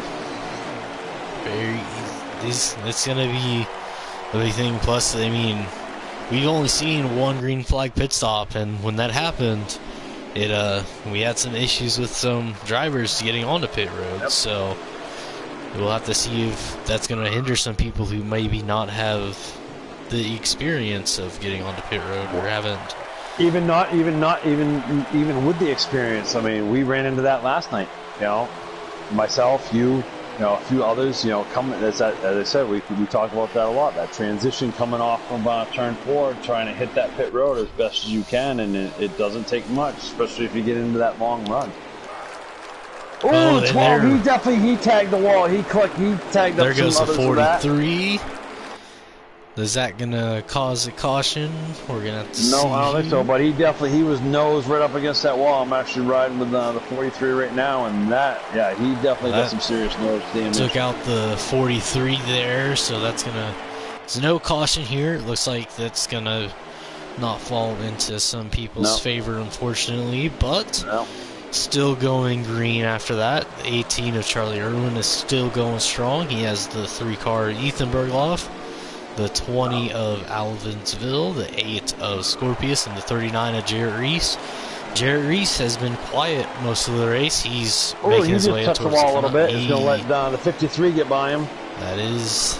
The 1's going to go by him. He's going to lose a few spots on that one. Yeah, that's just the moment I started talking about him. He went back towards the back. You jinxed him, buddy. Wait, you wait till Jardy hears that. He's going to be like, what are you doing? I'll just leave Jardy alone for the rest of the race, I guess, because every time I talk to him or about him, but you notice, I've been noticing that this dynamic of this race is actually kind of is almost reversed from what we did last night.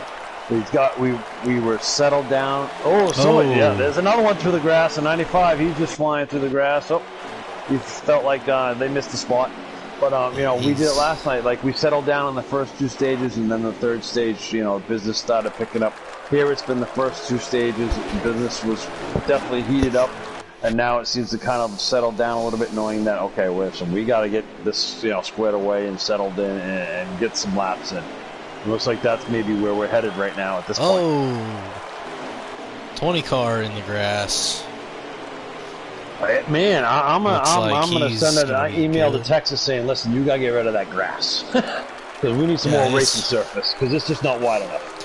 Yeah, they just need to put concrete there. Maybe they don't need the tri-oval. Right? I But, think I that mean- would be interesting if they had it kind of similar to Homestead, possibly. But I mean, Yeah. I think it's just. I just think a It's lot of just these good guys racing. are having It's trouble. just racing. It's just the way it is here. I mean, it's so easy that all it really takes is, even though you're not in the, if all it takes is sometimes just to touch that white line, because we know how well that white line loves to hate us sometimes when we're racing, and it loves. Whoa! The 20 recovered from that one. He saved himself from that. That could have been a big mess. That's about twice in the last 3 laps that he's got loose off a corner somewhere. So that's. I don't think that's a car that is happy right now, and I think that's definitely. Oh, the 18! He just got himself way out of shape in the 3rd spot. Managed to save that. Was that the one? Somebody definitely was way out of shape coming into that quad oval. I think he was in the quad oval and just misjudged some angles there. So that's going to take him from about 1st place to about 5th here. Maybe, about 5th place right now. So that's... And then we got another one. We got the 88. He's headed for the grass. He was getting a little bit of action. He wanted to join. Wow, I mean, by the time we're done, that grass is going to look like dirt. We're going to be dirt tracking at this point. Might as well at this point. I mean, let's just put dirt on it. Yeah, that's it. I've heard that before. You get a cut on it, put dirt on it. These guys are definitely, I mean, they're leaving nothing on the, they're definitely putting it all out on the table. They're not holding anything back. Put it all in the grass is what it it looks like. Yeah, I mean, I'm not sure if maybe we should, add that to a special event where we can use the grass. There's a lot of passing the grass here, that's for sure. I've always said we should run a shorter race at Atlanta or somewhere that has one of their road course areas on the track and just take a little detour every lap. But I mean, I'm hoping that maybe, and a lot of this has to come with, like, we've been talking about the new game and stuff like that, and what kind of dynamics is it going to get. I'm hoping that, because of the cars that we have here in this series, in this heat, in this NASCAR, that I'm hoping that it will actually change it a little bit and help us out a little bit to be able to drive these cars so that, because, I mean, all of a sudden that car could just take a sudden right, you know what I mean? Even when you are driving it correctly, all of a sudden that car will just take a scoot left on you, next you know, you're in the grass. I'm hoping that all fixes that, and they've done a great job with it. I hope. I mean, I've seen a lot of different, videos of it and this and that, and I'm hoping that it fixes some of us, fixes some of the issues that we've been complaining about with how these cars handle. But you never know. Yeah, I just looking at the front stretch here. It's turning to a good old brown color, just as more drivers go through. You can see all the different angles that drivers have taken a detour, trying to gain some time for somehow. Maybe got some different tires on, possibly giving some speed. I don't know. I don't know what these. I think a lot of it is that coming off that. A lot of people are misjudging that turn 4, and you get loose coming off, and you try to correct it, and it will shoot you to the grass. And we've experienced it. I mean, not so much in Xfinity, so much because of the cars are a little bit, horsepower's down, this and that. But for the Cup cars, you are going a lot fast. You have a different dynamic package. You are going faster. I mean, the draft a lot will have a big effect. They just like the grass. I don't know. But they've done a great job. Looking up towards the front, we got teammates here of Ethan Bergloff and Scorpius. Scorpius looking to try to be, I believe, the second or the third driver this season to win a double header. I think we had the first week with Secure the Perks, who is down in Louisiana trying to get recovered from the hurricane, and then you got Scorpius. There we had Vibin at Atlanta the week after, and then since then we've had a dry spell that haven't had a good hot seat come in and show something. But now you got the 8 car of Scorpius. He's looking to possibly capitalize on his knowledge from last week. Get some good laps in, possibly go get a win here. And I've noticed whatever whatever Dash and Jacob did to their cars, they're definitely not as stout as they were at the beginning of this. That's for sure. I'm gonna cut you off because I think there's gonna be a lot of cars on pit road this time. The 20's coming down. Oh, he's 20. In the wall. He's spinning. He's gonna be a big old mess in the front of everybody. The whole field. The whole field is coming down pit road. This is okay. Wow.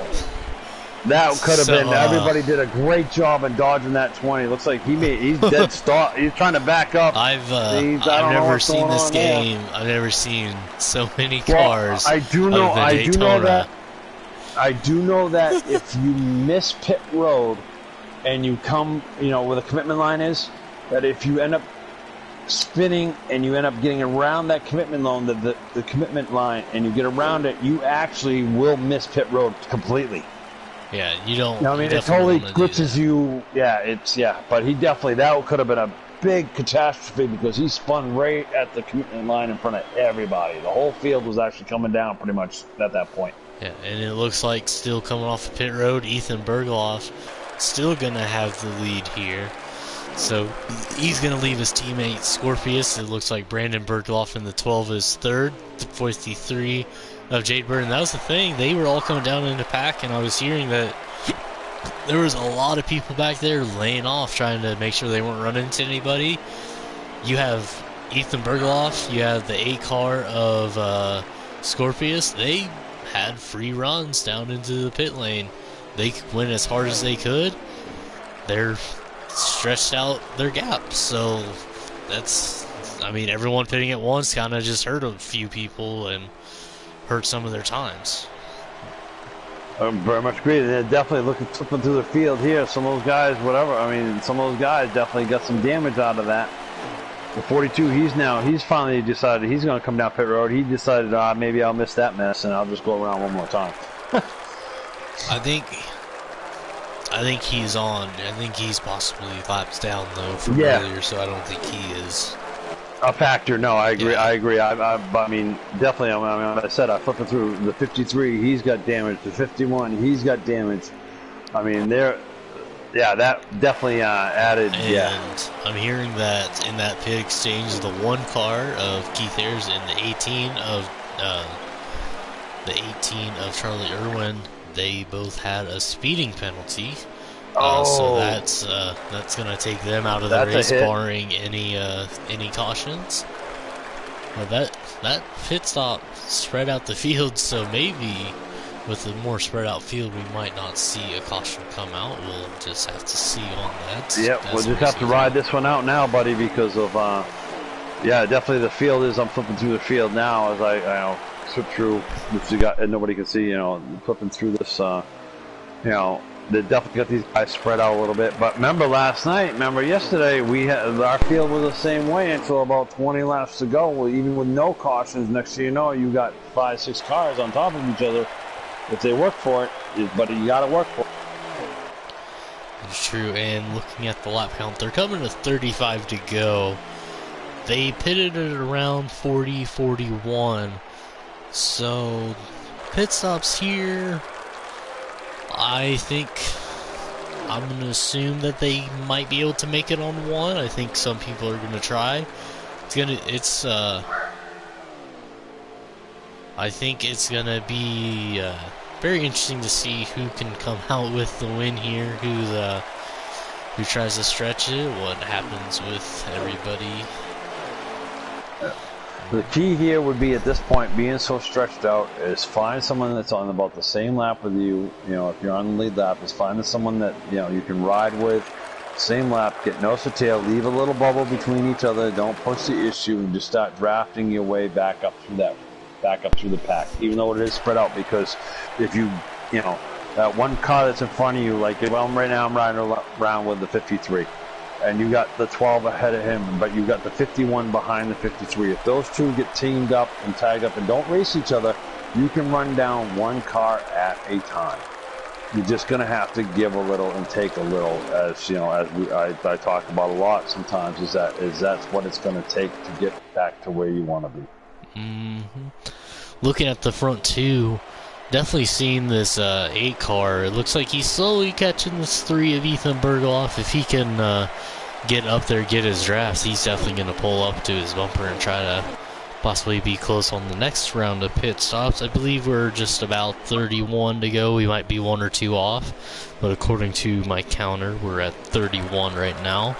So they're about halfway through this run, but we're looking at it. You got the 3 of Ethan Bergloff, the 8 of Scorpius, the 43 car there. He is a lap down. Whoa, looks like the 3. He got himself way loose coming off turn 4, and that's going to allow that 8 to close up on him. He couldn't close up, but he's yeah. So looks like Brandon Bergloff, he's going to be trying to catch up to Connor McInerney there, trying to maybe use him to try to catch up. Connor McInerney not on the lead lap. Looks like behind them you have the 53. And let's see who he's with. The 53 of Jade Burr, Jacob Van Evie. They're working together right now, trying to gain some time. They have Jarrett Reese behind him. He's trying to catch them. But it looks like you're about to have some tandem drafting here. But and that's what it's going to take. And that's really what it's going to take, Larson. To catch that front 2 is... speaking of the front 2, Scorpius... He's taken it to the leader. He's gone to the front. So we got a new leader, the 8 car of Scorpius. I believe we're about 29 to go. Here comes the 3 back on the inside. He thinks better of it. Scorpius keeping the lead. Got the teammates here in the 8 and the 3. But I think that's a good choice. I mean, that is really a good choice. I mean, even if your teammates in one car, you know that car is faster than you, it might be beneficial to let him lead it. Oh, I don't think they're trying to. I don't think they're trying to from what I'm watching, I don't see that right now. They're definitely there's no cooperation, as we call it at this point. You know, it's gone out the window a long time ago. But I think the good thing that's going for them is the fact that Brandon Bergloff has nobody right now, and I think that this next run right now is they can get to the pit stops and just have a good, clean entrance to pit road, gain some time on it. I don't think there's any way that they're going to be able to catch him, even if they do keep racing without the 12 backing off a lot to go get a draft. Brandon's got to worry about that 53 and that 51 teaming up together like they are, because they're not really racing each other. From what I mean, I've been following them for a little bit, just keeping an eye on them too. Looks like they've got themselves, nose to tail. They're not really, rushing each other. They're not side drafting each other, and they could actually run down that car. They're running them down shortly, but it doesn't look like they're making a lot of ground. But it might also just be these front 2 are being nose to tail down the straightaways most of the time. Yeah, Ethan Bergloff, he's looking on the inside, but it doesn't look like he's making any moves to the inside. But Scorpius trying to hold him off. That could be just the dynamic of how his car's handling too. His car handles a little bit, a half a lane down below, him, and it's able to hold a little bit better. You know what I mean? But these guys, I don't know, but I was watching the 53 and 51. They got some decent nose damage to them, so that's definitely probably going to hurt them. Yeah, and I think that was put on possibly on the last pit stops, which probably didn't help them coming off. Probably lost them a couple of times. But then again, like I said, they were coming on the pit road with a lot of cars, so that definitely did not help having so many cars there. No, definitely not. And everybody had to check up for the 20. I mean, there was no, because we kind of touched on this about the ghosting part, about the cars and stuff like that. Definitely at that point he was not ghosted, and everybody we got somebody definitely running through the grass in front of the 53 and the 51. And they definitely all checked up. There's no doubt about that.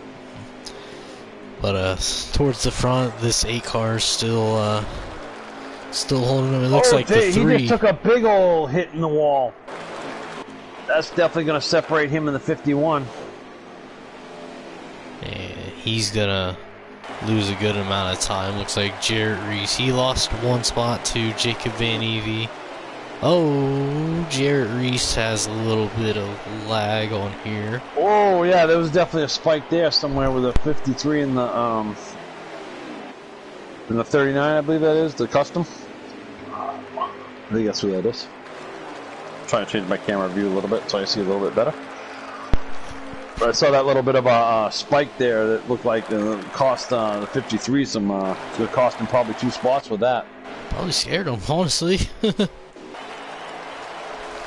Oh, he's in the wall. Now he definitely got himself a little bit squirrely coming off turn 4. So that's your 5th place car now. He lost a couple spots coming off there. Luckily, yeah, there's nobody else behind him. He has the 20 there of Alvinsville. He's looking to get around him. Go back towards the front as Ethan Bergloff back up towards the lead. I believe they're coming to about 23, 22, something like that to go. Hearing some. And probably what we're hearing on race chatter is loose, loose, loose, loose, and more loose. At this point in coming into the run. And they're coming up pit road hearing. Pit road is about to be a busy place again. Whoa. Now we're looking at strategy. We got 2 cars. We got the 12. We got somebody else. Those guys are dipping off in the pit road. The 39 is dipping off on the pit road. But the 8-car Scorpius, he's staying out a lap. I don't know if that's a little bit of strategy, maybe trying to. I think it is. If it's anything like out. last night, Larson, it's definitely going to be. It's definitely he had a great strategy call last night. I think he's trying to back it up tonight, and he's trying to separate. My theory would be just like me. Oh, what was that? Scorpius trying to come to pit road. He saved it though. It was like he maybe made it. Did he? Had a little bit of issue there. The 8 was coming to pit road. The 42 didn't look like he noticed. Made him hit the wall. So the 42 is now on pit road. And then we got the 3 and the 12. They're coming off pit road, back side by side. That's a battle coming out. They are, but it's going to be the 8-car. I'm going to be watching here, see where he comes off compared to the 3-car. The 20-car of Alvinsville, he also went the extra lap. So like I said, I think they're going to be about 20. And I mean, I would being the way the dynamic of whatever watching this race or something, I would almost want to, because of everybody was coming down almost like simultaneously. I would almost want to run that extra lap just to get some space around from all these other cars, trying to come down pit road. You take a big risk by doing that, but in the end, it keeps you out of trouble and it keeps your car clean. Mm-hmm. And hearing when they came down pit road, the leader here, the 3-car, he came down with 20 to go. The 8-car came down with 19 to go. These cars, I think, get about 19 laps of fuel. But I think you're about right with that. I believe so. Yep. The 3-car of Ethan Bergloff back in the lead. He now has the 12 behind him. The 1-car of Keith Ayers, he is a lap down. The 8 of Scorpius lost a lot of time there. I think he had an issue coming to pit road, and I think just the extra lap of staying out possibly would have hurt him. But 17 to go. We're going to have to see if fuel becomes an issue towards the end here. I think it's going to be more. Well, the tires shouldn't be an issue, but we don't know if they took 2, took 4. You know what I mean? I'm going to assume everyone took 4. There.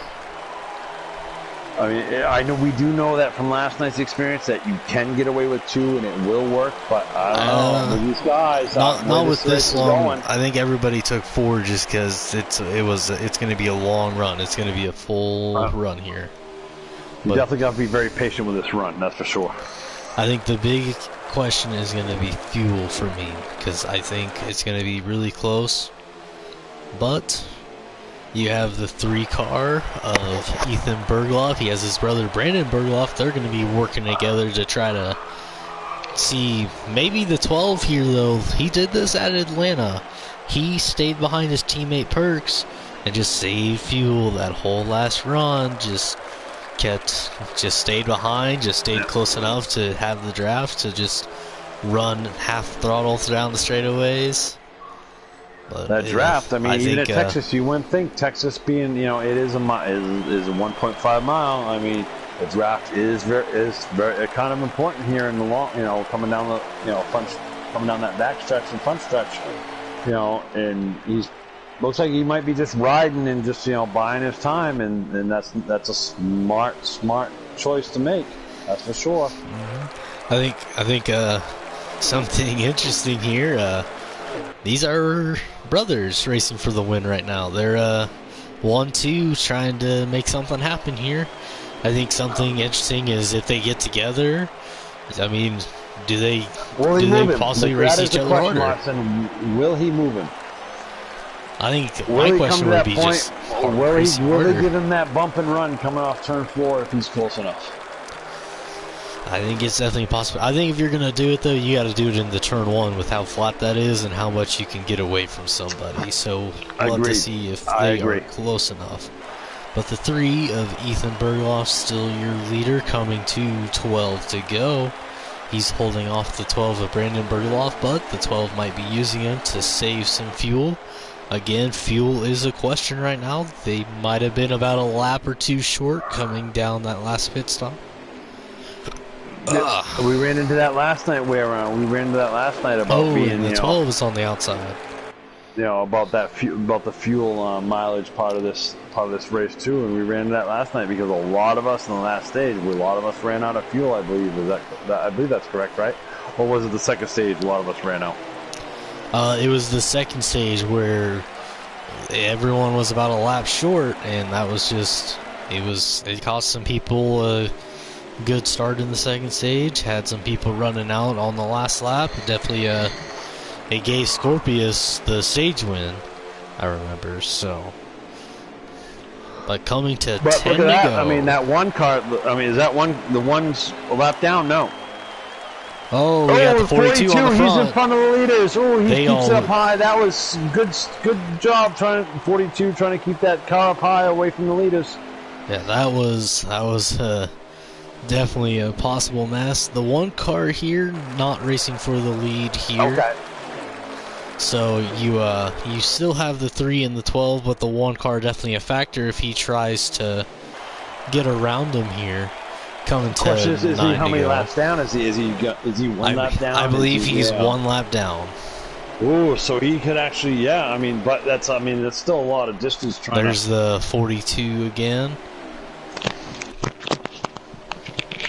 The 42 having some issues with his tires, I think. So there comes the 12. He's under the 3 now. Brandon Berghoff trying to get around his brother Ethan. I think through all of this, I think Scorpius is back there possibly gaining on these guys. He is. So coming to 8 to go. Ethan Berghoff still in the lead. You got Brandon Berghoff and you got the 8 car of Scorpius. He's slowly creeping into the picture here. There's the Alex Van Evie. He's a little bit ahead of these guys.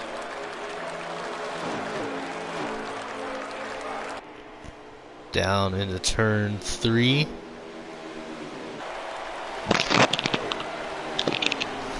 Coming to 7 to go. Ethan Berghoff trying to hold him off. They're definitely it's ticking down now. It's coming down to crunch time. They get around the 48 pretty easy. Yeah, he's going to stay on the high side. He's down that one car. He's still trying to work that lap, trying to get that lap back. But I think the one car is being courteous right now. But I think... he's trying to get his lap back. It's going to take a caution probably to bring him back around and get past. Oh, he's a little bit tight there. But you had the 8 of Scorpius coming to 6 to go. He's trying to get that draft, trying to catch these. I think he's possibly on the flirting, the level that he has with the draft. If he can catch the one car's draft, he will pull right up to these guys and he will have a good shot to win this race. Lap by lap, he's gaining on him, buddy. He's definitely he's starting to sniff that one car's draft. And as I said, these guys start getting racing. And I think the big thing is, we know he's for sure good on fuel. So if these two run out, he just has to get around them, and he's close enough where they could run out in turn 4 and he could jump them. So that catbird seat. he's in a spot. I think he might not be in the catbird. I think the 12 being behind him. That's definitely going to be interesting. But coming to 4 to go, the 3 of Ethan Bergloff still holding off the 12 of his brother, the 12 of Brandon Bergloff. The 8 car, he is there. He's going to be there in about a lap or 2, I would think. Does he have enough time, Larson? Does he have enough time, buddy? I mean, it's going to take. If he can get this draft, it'll pull him right up to him. It's going to take a mistake, and now that one's got himself in the mix, and that side draft that could easily kind of upset the whole top 2 right there. And that's going to bring the 8 car right into it, coming to 3 to go. Yeah, he's going to have the 1 car's draft. So here comes. He was right last night. Yeah, he's definitely that so, 1 car. He's going to slide up. He's going to give the 8 car. Yeah, he's gonna let the leaders battle it out here. He's in the free pass, so if something does happen, he's going to have the position to get it. But they're coming to 2 to go. Comes. The 3 of Ethan Bergloff. He's working his way there. The 12 of Brandon Bergloff, the 8 of Scorpius. This is your 3 car battle for the win here. And he's there. He's looking. He's under. You got the 53 of Jade Burr. He's downside. We got the 53. Looks like he's. Oh, here comes the 8 car of Scorpius. He's going to move the 12 up the track at 2 to go. Does he have enough time to catch the 3 here? He's gonna have to make that move coming in. He's gonna have a great run here. He's gonna have to catch him. Ethan Bergloff. Ethan Bergloff coming off of turn 4 for the white flag. Ethan Bergloff, he gets loose, he's in the wall! The 8 car is going to take the lead on the last lap! There's a mistake that Here comes the 8 car, Scorpius! But he's in the lead! Right there knocking on that door. Brandon Bergloff could win 2 in a row if he can get to his bumper. Here comes the 12, here the 8's going to lose. 12's going to run to the outside. This is going to be a drag race down the 8 car. He's going to get the bumper. He's going to get the bumper. He's not going anywhere. He braked him. Nope, here he comes the 12. Can he get him? Down the line. 12's going to beat. Oh, the 8. Oh, squeaks it by a nose. Scorpius. Wow. Scorpius. What a turn of what a turn, man. Coming to the white, takes the lead. Brandon Bergloff in the second position. Try to see who finished in the 3rd spot. I think possibly Jacob Van Evie finished in the 3rd position. We'll get that confirmed here, and we'll get them in the booth. That little bit of pressure. Sometimes, to have someone, Larson, to make a mistake, all it takes is for you to be there. That's it. Because you get nervous, you get excited, you get anxious, you get, and all it takes is that one whoops. And that is exactly what we just saw, is because all of a sudden it looks like he got himself a little bit, loose coming off. He tried to correct it, overcorrected, and right in the wall he went, and Scorpius just went right on, driving right on by. And now we have a 2-time, he did a back-to-back win, and that is not an easy accomplishment. That was incredible racing. That was great concentration and great patience. All right, buddy. Let's get to all the top 3 in here. We'll get these guys some interviews in. I think they are working their way into here. That was incredible. That was a great show of concentration and patience by the 8 car of Scorpius. Just finding a way around the car that was spinning there. And I've been there before. I've been in that part where all it takes is that patience, that you're there, but not push it, and just the awareness of having that person behind you can make people nervous. It can make people anxious. It can make people make mistakes, and next thing you know, this is the outcome. All right, folks, that was incredible racing, everybody. That was we're on blue right now. Okay. Definitely threw their heart out on it, that's for sure. Now we're gonna go ahead and get the top 3 in here, do some post-race interviews, and and real quick, while we're waiting for these guys to jump in here real quick, I want to thank once again our sponsors, Steve Rogers from Rogers Racing Engines, All the people that are tuned into us tonight, please like, subscribe the channel. Come and watch these guys. Some of these guys put down some of the best racing between the Xfinity and the Cup guys. Glad to be here. Glad to be able to call the action with Larson. For tonight. This is I cannot wait to talk to some of these guys because I know there's definitely going to be some people saying stuff tonight.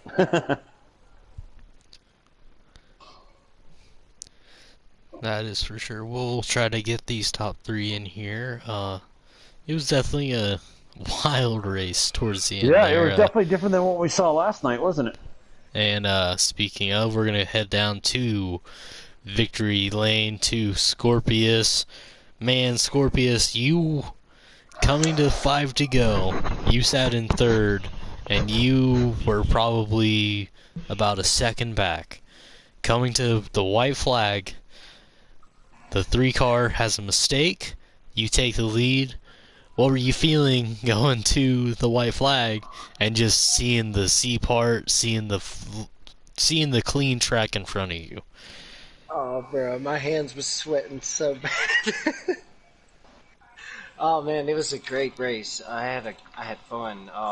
Man, I almost got into it with Bird. We kind of made a little contact, got by him. I was not expecting Cheese to spin out, and it just happened to work to my favor. I was there at the end, and I made it count. Worked hard all day for that one. Yeah, Dude, you did definitely it, man. You back-to-backed it. You won last night's race. You won tonight's race, man.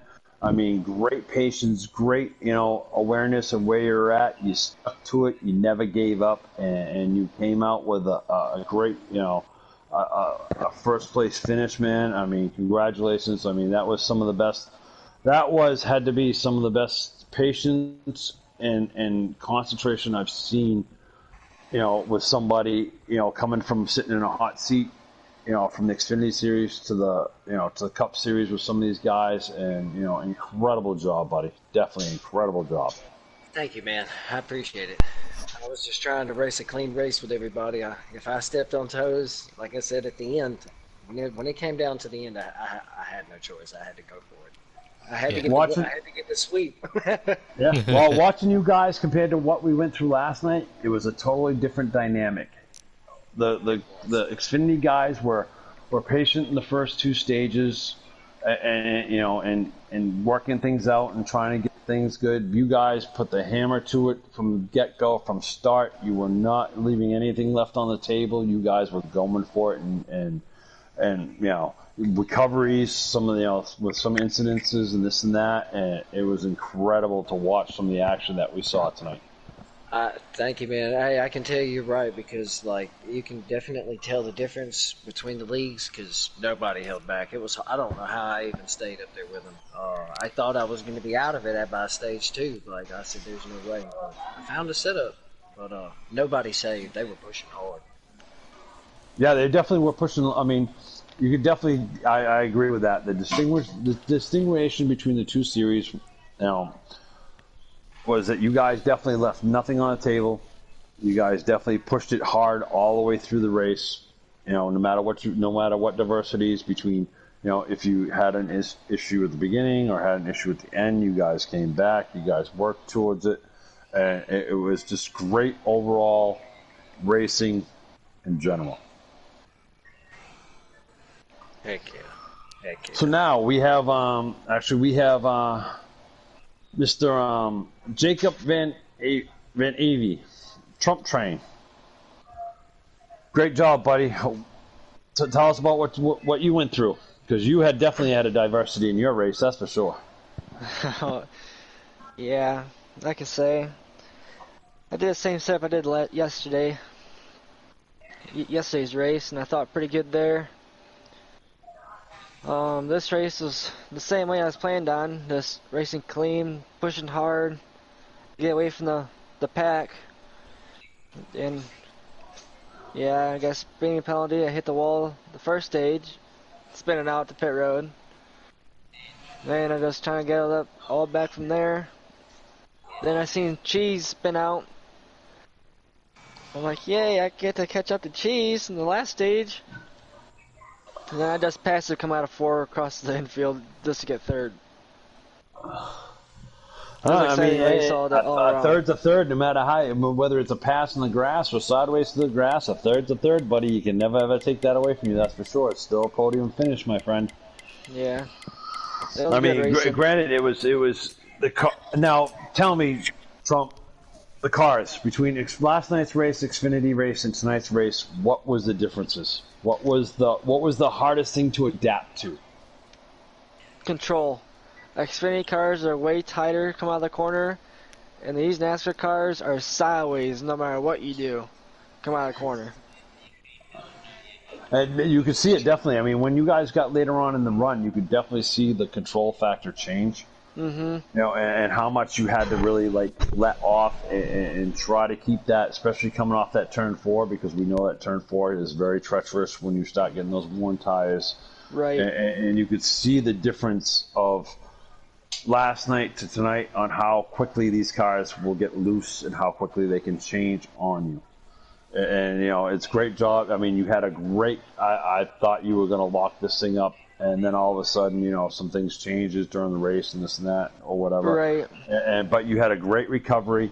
You still came back in the 3rd spot. So that's definitely, you know, a great job as a hot seat, because now we have, well, if you look at it this way, we have our 1st place winner, which was a hot seat driver. Our 3rd place winner was a hot seat driver. Now we're just hunting for our 2nd place finisher, wherever he's hiding at. And, you know, it was a great dynamic and changes. It was kind of like last night when Jade was putting it up last night about, you know, with the Xfinity cars. We all got separated through the last stage. Actually, you know, there's, you know, 7 cars, last 20 laps is 7 cars in a bunch. Right. You know, it kind of, you know, it was, you could see the total 2 different dynamics of both series on how things went, and it was awesome to see. I'd like to thank Jade for letting me drive this car for the hot seat. Speaking of that, we have Mr. Jade Burr, driver of the 53 in here. Buddy, how you doing, man? You all right? No, I'm not all right. Not all right. Buddy, I'll tell you right now, as a fellow driver of that 53, dude, you had an issue first off. You recovered from it. You got back up there. You had a few more issues. You know, you did a great job, my friend, you know, with that. Unfortunately, the end of the race didn't quite turn out the way you wanted it to, but, you know, the job that you did was remarkable on being, you know, where everything was at. So, I mean, I give you that. Unfortunately, I'm sorry that the rest of it didn't turn out quite the way you wanted to, but you did a great job, and you showed that no matter what, you never gave up. You never, ever gave up, and that was something that, you know, we've kind of, you know, when you were with me and stuff like that, that I've always preached that you never give up, because anything can happen. And Scorpius is kind of an example of that tonight. Mm-hmm. I don't know how I caught them, to be honest. To even get that far was... You were patient, my friend. You were patient. You drove your line, and you just took your time, and it got you where you needed to. I had the tires, for sure. I just thought I made a mistake by pitting a lap later than them. That's what put me so far back. Actually, that's what helped you, believe it or not, in the end, because you weren't in that. We watched that kind of conglomeration on the pit road when the 20 spun in front of everybody, and we thought, oh my God, this is definitely going to be a mess. And by you taking that extra lap, kept you away from that, so it was able to keep you clean and keep your, you know, keep you away from some of that, you know, kind of cluster that was going on when everybody pitted at once. Yeah, it got kind of hectic. I think I messed Blitz up. Blitz was on the outside of me, and he was trying to pit, and we all got together there on the 2nd time, so I needed to avoid that. So, Jade, you all right? I know you said, you know, no, you're not all right. Man, don't ever, you know, we never can have, you know, I got to give you, you know, props. You worked through it no matter what you went through, the diversity of all the things that stuff with, man. But you still kept going, and that's in the end, that's kind of what matters, is that you never gave up, and just bad situations, bad things happen. I've been there. We've all been there. But you did a great job, buddy. Well, I appreciate that. I just hate it for you, and I hate it for Rich Marr. This has definitely been the hardest start to a season that I've ever had. normally by now I at least have one win. You know, I can have bad finishes, but nothing to this extreme. Like, I know it doesn't show it in the points, but because of the stage points I've accumulated, but the finishes aren't there for me, and the results aren't there. And I beat myself up about it because I'm the defending champion of the series, and I'm having the worst luck of the year. And I always say luck is a spectrum. Get all the bad luck out of the way now. Come playoffs, hopefully it's all out of our system and we can go run for a championship. But we have to get there first. And week in and week out, we're halfway through the regular season now, and I'm worried. I'm definitely worried. I wouldn't be. I've been there before, but don't be worried. Just keep doing what you're doing, and that goes for everybody. That goes for Scorpius. That goes for Trump, and you know, Trump's been part of me before. Just like I always say, you know, don't let one race determine what your season turns out to be, because you can turn your season around at any point in time, at any given moment. Anything can happen. And as long as you continue to do what you do and never give up and never surrender, you will get what you want in the end. I mean, God, I finished last night, Nate, Jade. Remember we talked about this? I said I need to get my foot out of my butt and stop making Oh, well, guess what? Now it's your turn. Yeah, right. But I mean, I have one race does not determine a driver that you are. And the classification, and that goes for everybody, the classification that you have. One bad race, anybody can have a bad race, buddy. I mean, we've been through it all before, bad races, but you did what you had to do, you got through it, you got some points, you got this, you got what you needed, and chalk it up as, okay, next week, here we come. I believe next week's actually Iowa. Next week is Iowa. We're going to the land of the corn. Now that ought to be fun. That's going to be a fun track. It's one of those tracks where the high lane actually works, and it's actually the preferred lane for a lot of the guys that run in our league. So it's going to be interesting to see who can make the bottom work to try to make the passes happen. Agreed. Very much agreed, buddy. I agree with that, because we do all know that with this game, Iowa is known for the high side. I mean, but I saw it tonight, and actually Trump was one of the ones that I actually kind of pointed out, is that if being on that high side, if you can stay next to that car on the bottom has to give. He has to let up, and he has to, because if not, he'll push up off turn 4, especially turn 4 of all places. He will have to push up, so he has to get out of that throttle. Yeah. And I was kind of the same difference when we go there. But other than that, you guys left nothing. Yeah, you guys were hammered down from get-go, which was great to see. But unfortunately, things happen. Car control, looseness, this and that. But in general, it was a great job by all the drivers this league. I'm very proud of everybody. I'm only saying that because I'm the vice president, but I'm saying it because of what the driving that I saw tonight. Because of there was many times where there was a lot of side-by-side action and nobody was put it this way, Dash and Trump were one of them. They were side-by-side for a good 5-6 laps, and nobody had an advantage. And Trump was making that high side work. That can happen at any track if you can get that thing dialed in.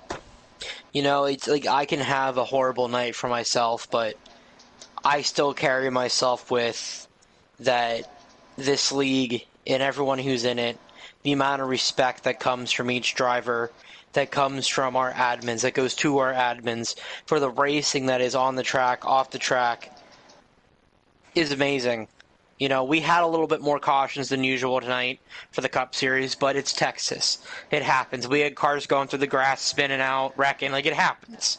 Put it this way, the whole infield of the front stretch was pretty much dirt. You might as well just dirt track it at that point. well, every time. Every time one of us went through the infield, we kept yelling Juan. So you tell me. But it was a lot of it was with that grass issue, with it being a quad oval, as Texas is. The cars do impact when you get side by side. This and that, you get that air buffer. No different than if you were behind somebody. You get that air bubble. And that can literally, you know, you wouldn't think it would affect you, but it does, because of if you get close enough, you get that. It's almost like two magnets together, you know, that are of opposites. It will push you off each other. You know what I mean? And then next, you know, unfortunately, being the way that the Texas is and being in that quad oval and the white line, as soon as you get to that point, you're kind of stuck.